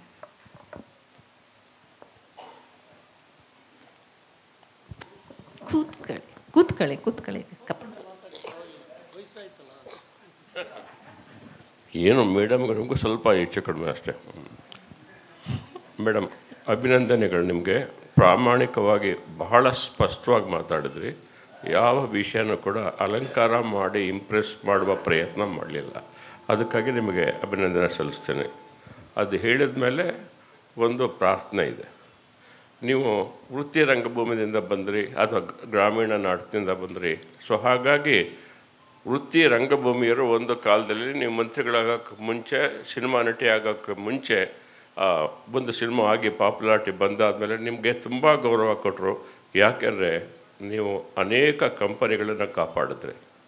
ಹಾಗೆಯೇ ನನಗೆ ಗೊತ್ತು ಒಂದು ಪ್ರಸಂಗ, ಒಬ್ಬ ಜಾನಪದ ಕಲಾವಿದ ಚಾಮರಾಜನಗರದಿಂದ ಮೈಸೂರಿಗೆ ಹೋಗ್ಬಿಟ್ಟಿದ್ದಾರೆ. ಹಾಸ್ಪಿಟ್ಲ್ ಒಳಗಡೆ ಹೋಗೋಕ್ಕೆ ಅವಕಾಶ ಕೊಡ್ತಿಲ್ಲ. ನಾನು ಫೋನ್ ಮಾಡಿ, ನಾನು ಅಂದರೆ ಸಾಧಾರಣ ಮನುಷ್ಯ, ಯಾವ ಅದು ಇದು ಯಾವ ಆ ಥರದ್ದಲ್ಲ, ಫೋನ್ ಮಾಡಿದ್ರೆ ನೀವು ಆ ನಡುರಾತ್ರಿ ಹೋಗ್ಬಿಟ್ರು ಹಾಸ್ಪಿಟ್ಲಲ್ಲಿ ಅವ್ನಿಗೆ ಅಡ್ಮಿಷನ್ ಕೊಡಿಸಿ ಅವ್ನಿಗೆ ಬೇಕಾದ ನಿಮ್ಗೆ ಏನಾದ್ರು ಬೇಕಾದ್ರು ಅಂತ ಹೇಳಿ ಬಂದ್ರಿ. ಆ ಜಾನಪದ ಕಲಾವಿದರು ಕೂಡ ನಿಮ್ಮ ಕಡೆ ನೋಡಿದ್ರು. ಪುಟ್ಟಮಲ್ಲೇಗೌಡ ಜ್ಞಾಪಕ ಬಂತ ಮೇಡಮ್? ಮೈಸೂರು ಹಾಸ್ಪಿಟ್ಲಲ್ಲಿ ಆ ಥರ ಮಾಡಿದ್ರು. ಬರೀ ಒಂದು ಫೋನ್ ಕಾಲ್ ಮಾಡಿದೆ ನಾನು ಬೆಂಗಳೂರಿಂದ, ಮೇಡಮ್ ದಯವಿಟ್ಟು ಕಾಪಾಡಿ, ಅವನು ಭಾಳ ದೊಡ್ಡ ಕಲಾವಿದ ಅಂತ ಅಂದ್ಬಿಟ್ಟು ಅಲ್ಲಿ ಹೋಗಿ ಹಾಸ್ಪಿಟ್ಲಲ್ಲಿ ಎಲ್ಲ ಮಾಡಿದ್ರಿ. ನೀವು ರಂಗ ಸಂಪದ, ಲೋಕೇಶ್ ಜಿ ಎಲ್ಲ ಹೇಳಿದ್ರಿ. ಈ ಹವ್ಯಾಸಿ ರಂಗಭೂಮಿ ಕೂಡ ನಿಮಗೆ ಸಾಕಷ್ಟು ಕೊಡುಗೆ ಕೊಟ್ಟಿದೆ. ಈಗ ನೀವು ಹವ್ಯಾಸಿ ರಂಗಭೂಮಿಯ ಮೆಂಟರ್ ಅಂತಂದರೆ ನಮಗೆ ಯಾಕಂದರೆ ಇವಾಗ ತುಂಬ ಆ್ಯಕ್ಟಿವ್ ಆಗಿದೆ ಹವ್ಯಾಸಿ. ಗುರು ಇಲ್ಲ, ಯಜಮಾನರಿಲ್ಲ. ನೀವು ಆ ಸ್ಥಾನ ತುಂಬಿಸ್ಬೇಕು ಅನ್ನೋದು ನನ್ನ ಅಭಿಪ್ರಾಯ ಮೇಡಮ್. ನನಗೆ ಅರ್ಥನೇ ಆಗಲಿಲ್ಲ. ಈ ಹವ್ಯಾಸಿ ರಂಗಭೂಮಿ ಇಟ್ ಸೆಲ್ಫ್ ಗುರು ನಮ್ಮೆಲ್ರಿಗೂ ಕೂಡ. ನಾನು ಅದಕ್ಕೆ ಗುರು ಆಗ್ಲಿಕ್ಕೆ ಹೇಗೆ ಸಾಧ್ಯ? ಅದೊಂದು ಒಟ್ಟಾರೆ ಮೂಮೆಂಟ್ ಥರ ಆಗಬೇಕು ಮೇಡಮ್. ಇವಾಗ ಆಕ್ಟಿವಿಟಿ ಆಗ್ತಾಯಿದೆ, ಅನೇಕ ಚಟುವಟಿಕೆ ತುಂಬ ಆಗ್ತಾಯಿದೆ, ಚಳುವಳಿ ಆಗ್ತಾಯಿಲ್ಲ. ಚಳುವಳಿ ಆಗಬೇಕಾದ್ರೆ ನಿಮ್ಮಂಥವ್ರೊಬ್ಬರು ಯಾರು ನೇತಾರರು ಇರಬೇಕು. ಕಾರಾಂತರ ಇದ್ದಾಗ ನಮಗೆ ಕಾರಾಂತರ ನಮ್ಮ ಲೀಡರ್ ಆಗಿದ್ದರು. ಗಿರೀಶ್ ಕಾರ್ನಾಡಿದ ನಾವು ಅವ್ರ ಕಡೆ ಹೋಗಿ ನೋಡ್ತಾ ಇದ್ವಿ. ಹೀಗಿತ್ತು. ಅಥವಾ ಪ್ರಸನ್ನ ನಮಗೆ ಇದು ಮಾಡ್ತಿದ್ದ. ಈ ಜಾಗವನ್ನು ನೀವು ತುಂಬಿಸೋಕ್ಕೆ ಸಾಧ್ಯ ಇದೆ, ನೀವು ಪ್ರಯತ್ನ ಪಡಿ ಅಂತ ನಾನು ಅಷ್ಟೇ ಹೇಳ್ತೇನೆ. ನನಗೆ ಮಾರ್ಗದರ್ಶನ ಮಾಡಿ ನಾನು ಹೇಗೆ ಮಾಡಬೇಕು ಅಂತ. ಯಾಕೆ ನಾನು ಇಷ್ಟು ಎತ್ತರಕ್ಕೆ ಏರಬೇಕು, ಬೆಳೀಬೇಕು, ಕಲಿಬೇಕು ಅಂತ ಹೇಳಿದರೆ ನಿಮ್ಮೆಲ್ಲರ ಮಾರ್ಗದರ್ಶನದಿಂದ ನಾನು ಮುಂದೆ ಸಾಗಿದ್ದೀನಿ. ನಾನು ಮಂತ್ರಿ ಆಗಿದ್ದರೂ ಕೂಡ ನಾನು ಮಂತ್ರಿಯಾಗಿ ಯಾವತ್ತೂ ಕೆಲಸ ಮಾಡಲಿಲ್ಲ. ನಿಮ್ಗಳೆಲ್ಲರ ಮಾರ್ಗದರ್ಶನ ಭಾಳಷ್ಟು ಕಾಲಕ್ಕೆ ತಗೊಳ್ತಾನೆ ಕೆಲಸ ಮಾಡಿದ್ದೀನಿ. ಅದರಿಂದ ನಾನು ತುಂಬ ಗೊತ್ತಿರೋಳೇನಲ್ಲ, ಕಲ್ತಿರೋಳು ಏನಲ್ಲ. ನೀವೇನು ಹೇಳ್ತೀರೋ ನಾನು ಅದನ್ನು ಮಾಡ್ತೀನಿ. ನಮಸ್ಕಾರಮ್ಮ. ನಾನು ಗುಲ್ಬರ್ಗ ಕೇಳಲಿ ಬಿಡಿ. ಕೊನೆ ಪ್ರಶ್ನೆ ಆಗಲಿ. ಅರೆ ನಮ್ದಿಲ್ಲ. ಹಲೋ ಬಿಡಿ, ಆನಂದವಾಗಿದ್ದಾರೆ. ನಾನು ಗುಲ್ಬರ್ಗದಿಂದ ಬಂದೇನಮ್ಮ. ಹೇಳಿ. ಗುಲ್ಬರ್ಗ ಜೇವರ್ಗಿಯಿಂದ ಬಂದದ್ದು. ಹೇಳಿ. ಇದಕ್ಕೆ ಮೊದಲು ನಾನು ಒಬ್ಬ ರಂಗಭೂಮಿ ಕಲಾವಿದ. ನಾನು ಜೇವರ್ಗಿಯಲ್ಲಿ ಸ್ಟೇಜ್ ಗೀಜ್ ಎಲ್ಲ ಮಾಡ್ಕೊಂಡಿದ್ದಾಗ ತಾವು 82-83ರಲ್ಲಿ ಎಡ್ರಾಮಿಯಲ್ಲಿ ನಾಟಕ ಮಾಡಿದಾಗ ಅವಾಗಿನ ಹಿಡಿದು ತಮ್ಮ ಎಲ್ಲ ಚಲನಚಿತ್ರಗಳನ್ನ ನೋಡುತ್ತಾ ನಾನು ಒಬ್ಬ ಹವ್ಯಾಸಿ ಕಲಾವಿದ. ಮತ್ತು ಪಾತ್ರಗಳನ್ನು ಮಾಡಿದ್ದೀನಿ, ಹಾಡುಗಳನ್ನು ರಚಿಸಿನಿ. ಈಗ ಸದ್ಯದಲ್ಲಿ ಪುನೀತ್ ರಾಜ್ಕುಮಾರ್ ಅವ್ರ ಬಗ್ಗೆ ಒಂದು 56 ಹಾಡುಗಳನ್ನು ಬರೆದಿದ್ದೀನಿ ಮೇಡಮ್. ನಾಳೆ ನನಗೆ ಪುನೀತ್ ಪ್ರಶಸ್ತಿ ಇದೆ. ನಾನು ನಮ್ಮ ಶ್ರೀಮತಿಯವರ ಪುರಸಭೆಯ ಅಧ್ಯಕ್ಷರು ತಮಗೆ ಸನ್ಮಾನಿಸಿ ನಮ್ಮ ಮನಸ್ಸಿಗೆ ತೃಪ್ತಿ ಕೊಡಬೇಕಾಗಿ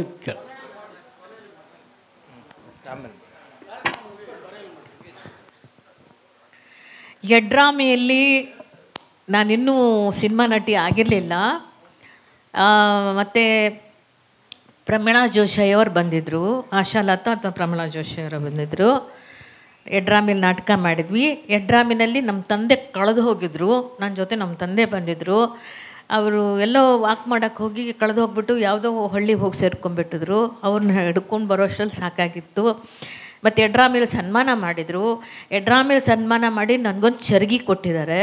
ಚರ್ಗಿ ಮೇಲೆ ಯಡ್ರಾಮಿ ಅಂತ ಊರಿನ ಹೆಸರಿದೆ. ಆ ಚರ್ಗಿನ ನಾವು ಕಾದಿಟ್ಕೊಂಡಿನಿ, ಇನ್ನೂ ಉಪಯೋಗ ಮಾಡಿಲ್ಲ, ಹಾಗೆ ಅದು. ಧನ್ಯವಾದ. ಹಲೋ ಮೇಡಮ್, ನಮಸ್ಕಾರ. ನಾನು ರಾಜು ಮಳವಳ್ಳಿ ಅಂತೇಳಿ, ಸಂಯುಕ್ತ ಕರ್ನಾಟಕದ.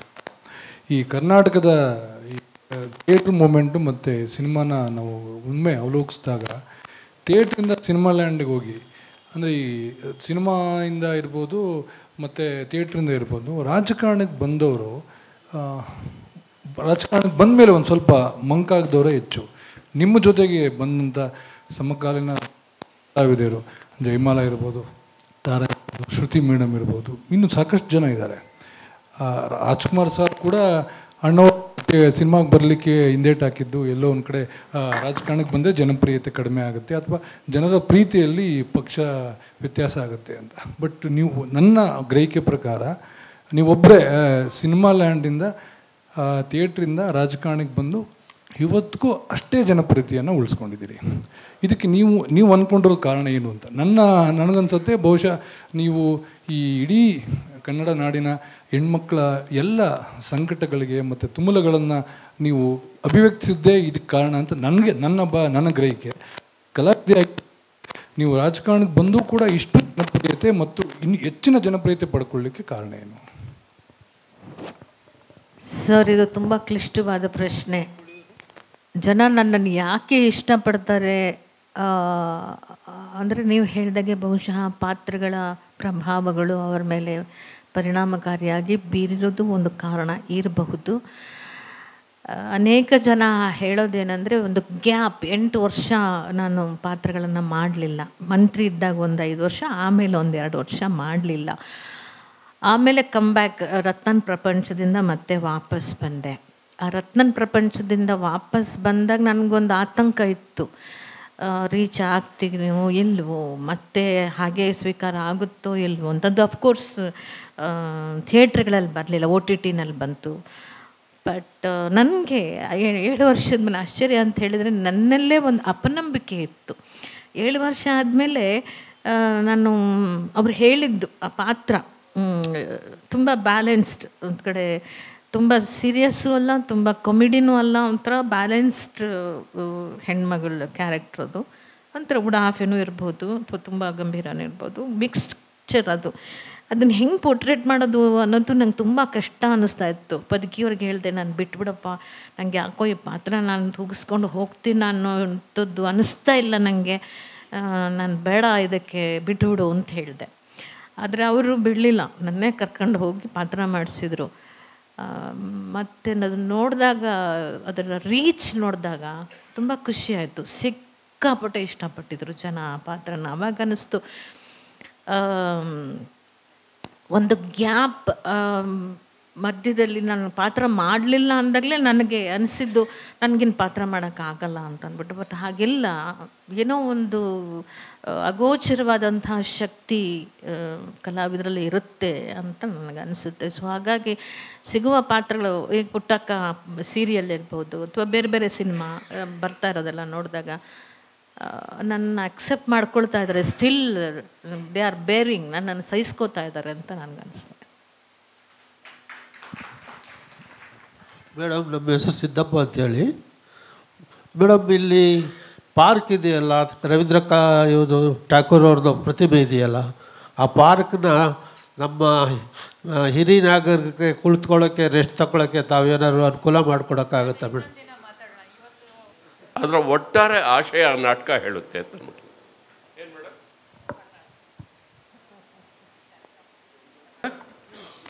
ನನ್ನ ಹೆಸರು ರಾಮಶೇಷ ಅಂತ ಹೇಳಿ. ಆತ್ಮಚರಿತ್ರೆಗಳನ್ನು ಬರೆದಿಟ್ಟು ಹೋಗುವಂಥ ದೊಡ್ಡ ಸಾಧನಕಾರರು ನಾವಲ್ಲ. ಸೊ ಹಾಗಾಗಿ ಆತ್ಮಚರಿತ್ರೆನೇ ಬೇಡ ಅನ್ನೋ ಮನಸ್ಸಲ್ಲಿರುವಾಗ ಇನ್ನು ಬಯೋಪಿಕ್ ಬಗ್ಗೆ ಯಾಕೆ ತಲೆ ಕೆಡಿಸ್ಕೊಳ್ಳಿ ನಾನು. ಸದ್ಯಕ್ಕಂತೂ ಆ ಎರಡೂ ವಿಚಾರಗಳು ತಲೆಯಲ್ಲಿಲ್ಲ. ಬಟ್ ಪ್ರೆಷರ್ ಅಂತೂ ಇದೆ, ಬರ್ಸಿ ಬರ್ಸಿ ಬರ್ಸಿ ಅನ್ನೋ ಪ್ರೆಷರ್ ಅಂತೂ ಇದೆ. ಒಂದು ಪದ್ಮಶ್ರೀ ಪ್ರಶಸ್ತಿಗೆ ನಾನು ಅರ್ಹಳೋ ಇಲ್ಲವೋ ಗೊತ್ತಿಲ್ಲ, ಅದು ಜನರು ಮತ್ತು ಸರ್ಕಾರಗಳ ತೀರ್ಮಾನಕ್ಕೆ ಬಿಡೋವಂಥದ್ದು. ಅಲ್ಲಿವರೆಗೂ ರೀಚ್ ಆಗೋದಿಲ್ಲ. ಇನ್ನೂ ಕೇಂದ್ರ ನಾಟಕ ಅಕಾಡೆಮಿಗೆ ನಾನು ಇನ್ನೂ ರೀಚ್ ಆಗಿಲ್ಲ ಅಂದಾಗ ನಾನು ಇನ್ನೂ ಬಹಳಷ್ಟು ಮಾಡೋದಿದೆ ಅಂತ ಅನಿಸಿಲ್ವೇ ನಿಮಗೆ? ಕೇಂದ್ರ ನಾಟಕ ಅಕಾಡೆಮಿ ಪ್ರಶಸ್ತಿಗೆ ನಾನು ಇನ್ನೂ ರೀಚ್ ಆಗಿಲ್ಲ ಅಂದಾಗ ಇನ್ನೂ ನಾನು ತುಂಬ ಮಾಡೋದಿದೆ.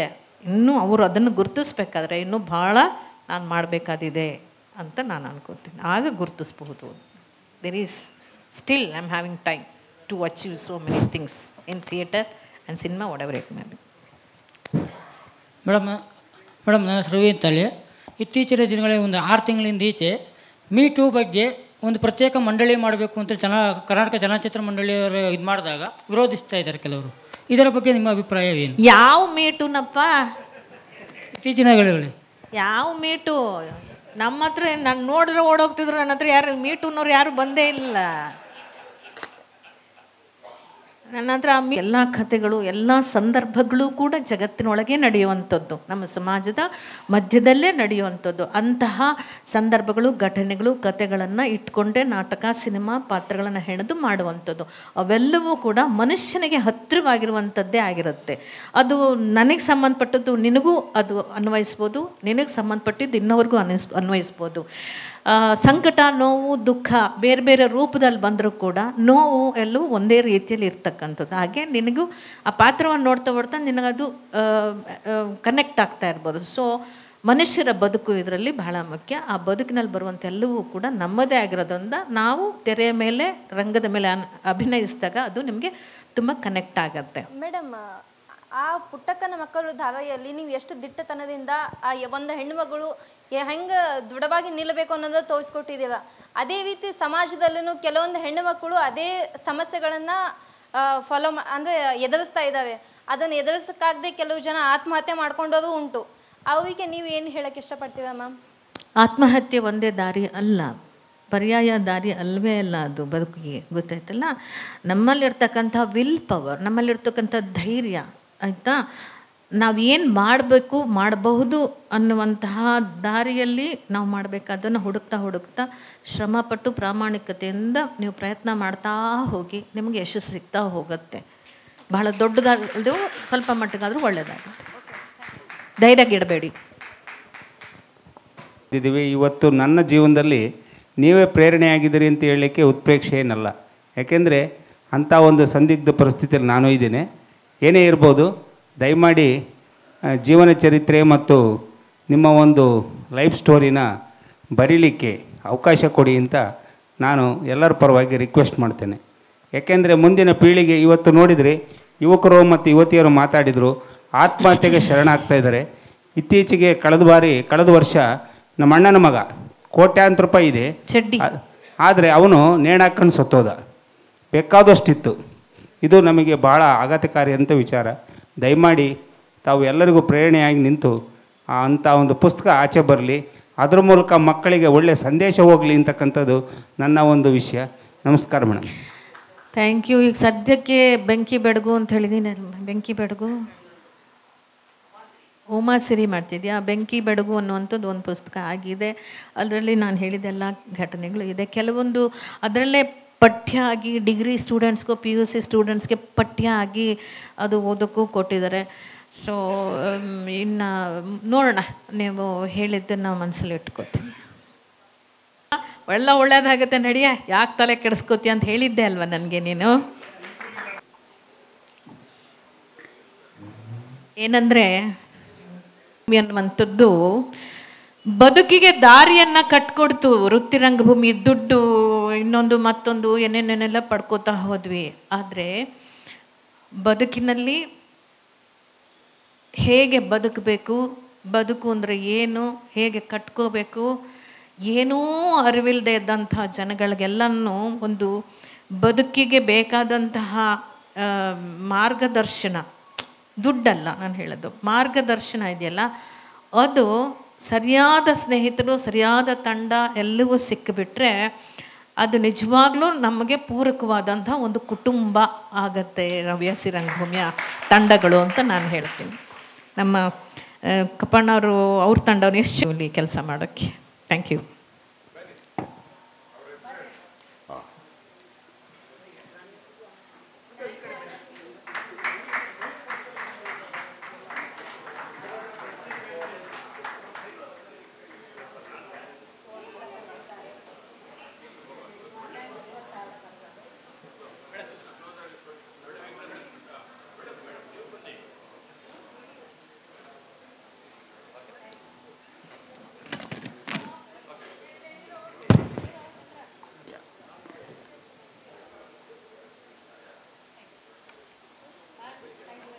ಸಹೃದಯ ಬಂಧುಗಳೇ, ತುಂಬ ಚೆನ್ನಾಗಿ ನಡೀತು. ನಾವು ಮನೆಯಲ್ಲಿ ಇದ್ದೀವೇನೋ ಅನ್ನೋ ಹಾಗೆ ನಡೀತು. ಯಾವುದೇ ರೀತಿಯಲ್ಲಿ ಸಭಾಂಗಣದ ಕಾರ್ಯಕ್ರಮ ಅಂತ ಒಂದು ಅನಿಸ್ಲೇ ಇಲ್ಲ ನಮಗೆ. ಹೀಗಾಗಿ ಈ ಒಂದು ಕಾರ್ಯಕ್ರಮದ ಕೇಂದ್ರ ಬಿಂದುಗಳಾದ ಡಾಕ್ಟರ್ ಉಮಾಶ್ರೀ ಅವರಿಗೆ ಕನ್ನಡ ಮತ್ತು ಸಂಸ್ಕೃತಿ ಇಲಾಖೆಯ ಪರವಾಗಿ ಹಾಗೂ ತಮ್ಮೆಲ್ಲರ ಪರವಾಗಿ ಅನಂತ ಕೃತಜ್ಞತಾಪೂರ್ವಕ ಧನ್ಯವಾದಗಳನ್ನು ಸಮರ್ಪಣೆ ಮಾಡ್ತಾ ಇದ್ದೇವೆ. ಹಾಗೂ ಈ ಕಾರ್ಯಕ್ರಮದ ನಿರ್ದೇಶಕಗಳಾದಂಥ ಕನ್ನಡ ಮತ್ತು ಸಂಸ್ಕೃತಿ ಇಲಾಖೆಯ ನಿರ್ದೇಶಕರಾದಂಥ ಡಾಕ್ಟರ್ ಧರಣಿದೇವಿ ಮಾಲ್ಗತ್ತಿ ಮೇಡಮ್ ಅವರು ಕೂಡ ಅನಂತ ಕೃತಜ್ಞತಾಪೂರ್ವಕ ಧನ್ಯವಾದಗಳನ್ನು ಹೇಳ್ತಾ ಇದ್ದೇನೆ. ಮತ್ತು ಈ ಒಂದು ಇಲಾಖೆಯ ಆಮೇಲೆ ಇಲ್ಲಿನ ಕಾರ್ಯಕ್ರಮಕ್ಕೆ ಎಲ್ಲ ಅಕಾಡೆಮಿಯ ಅಧ್ಯಕ್ಷರುಗಳು ಮತ್ತು ಗಣ್ಯರು ಆ ಕ್ಷೇತ್ರದಲ್ಲಿ ರಂಗಕ್ಷೇತ್ರ, ಸಿನಿಮಾ ಕ್ಷೇತ್ರ, ಮಾಧ್ಯಮ ಕ್ಷೇತ್ರ ಮತ್ತು ಎಲ್ಲ ಕ್ಷೇತ್ರಗಳಲ್ಲಿ ಧುರೀಣರು ಗಣ್ಯರು ತಾವು ಬಂದಿದ್ದೀರಿ. ಹೀಗಾಗಿ ಪ್ರತಿಯೊಬ್ಬರಿಗೂ ಪ್ರತ್ಯಕ್ಷವಾಗಿ ಪರೋಕ್ಷ ಸಹಕಾರದಲ್ಲಿ ತಮಗೆಲ್ಲರಿಗೂ ಅನಂತ ಕೃತಜ್ಞತಾಪೂರ್ವಕ ಧನ್ಯವಾದ ಹೇಳ್ತಾ ಇದ್ದೀನಿ. ಎಲ್ಲರಿಗೂ ಶುಭವಾಗಲಿ. ಶುಭ ಚಂದೆ. ನಮಸ್ಕಾರ.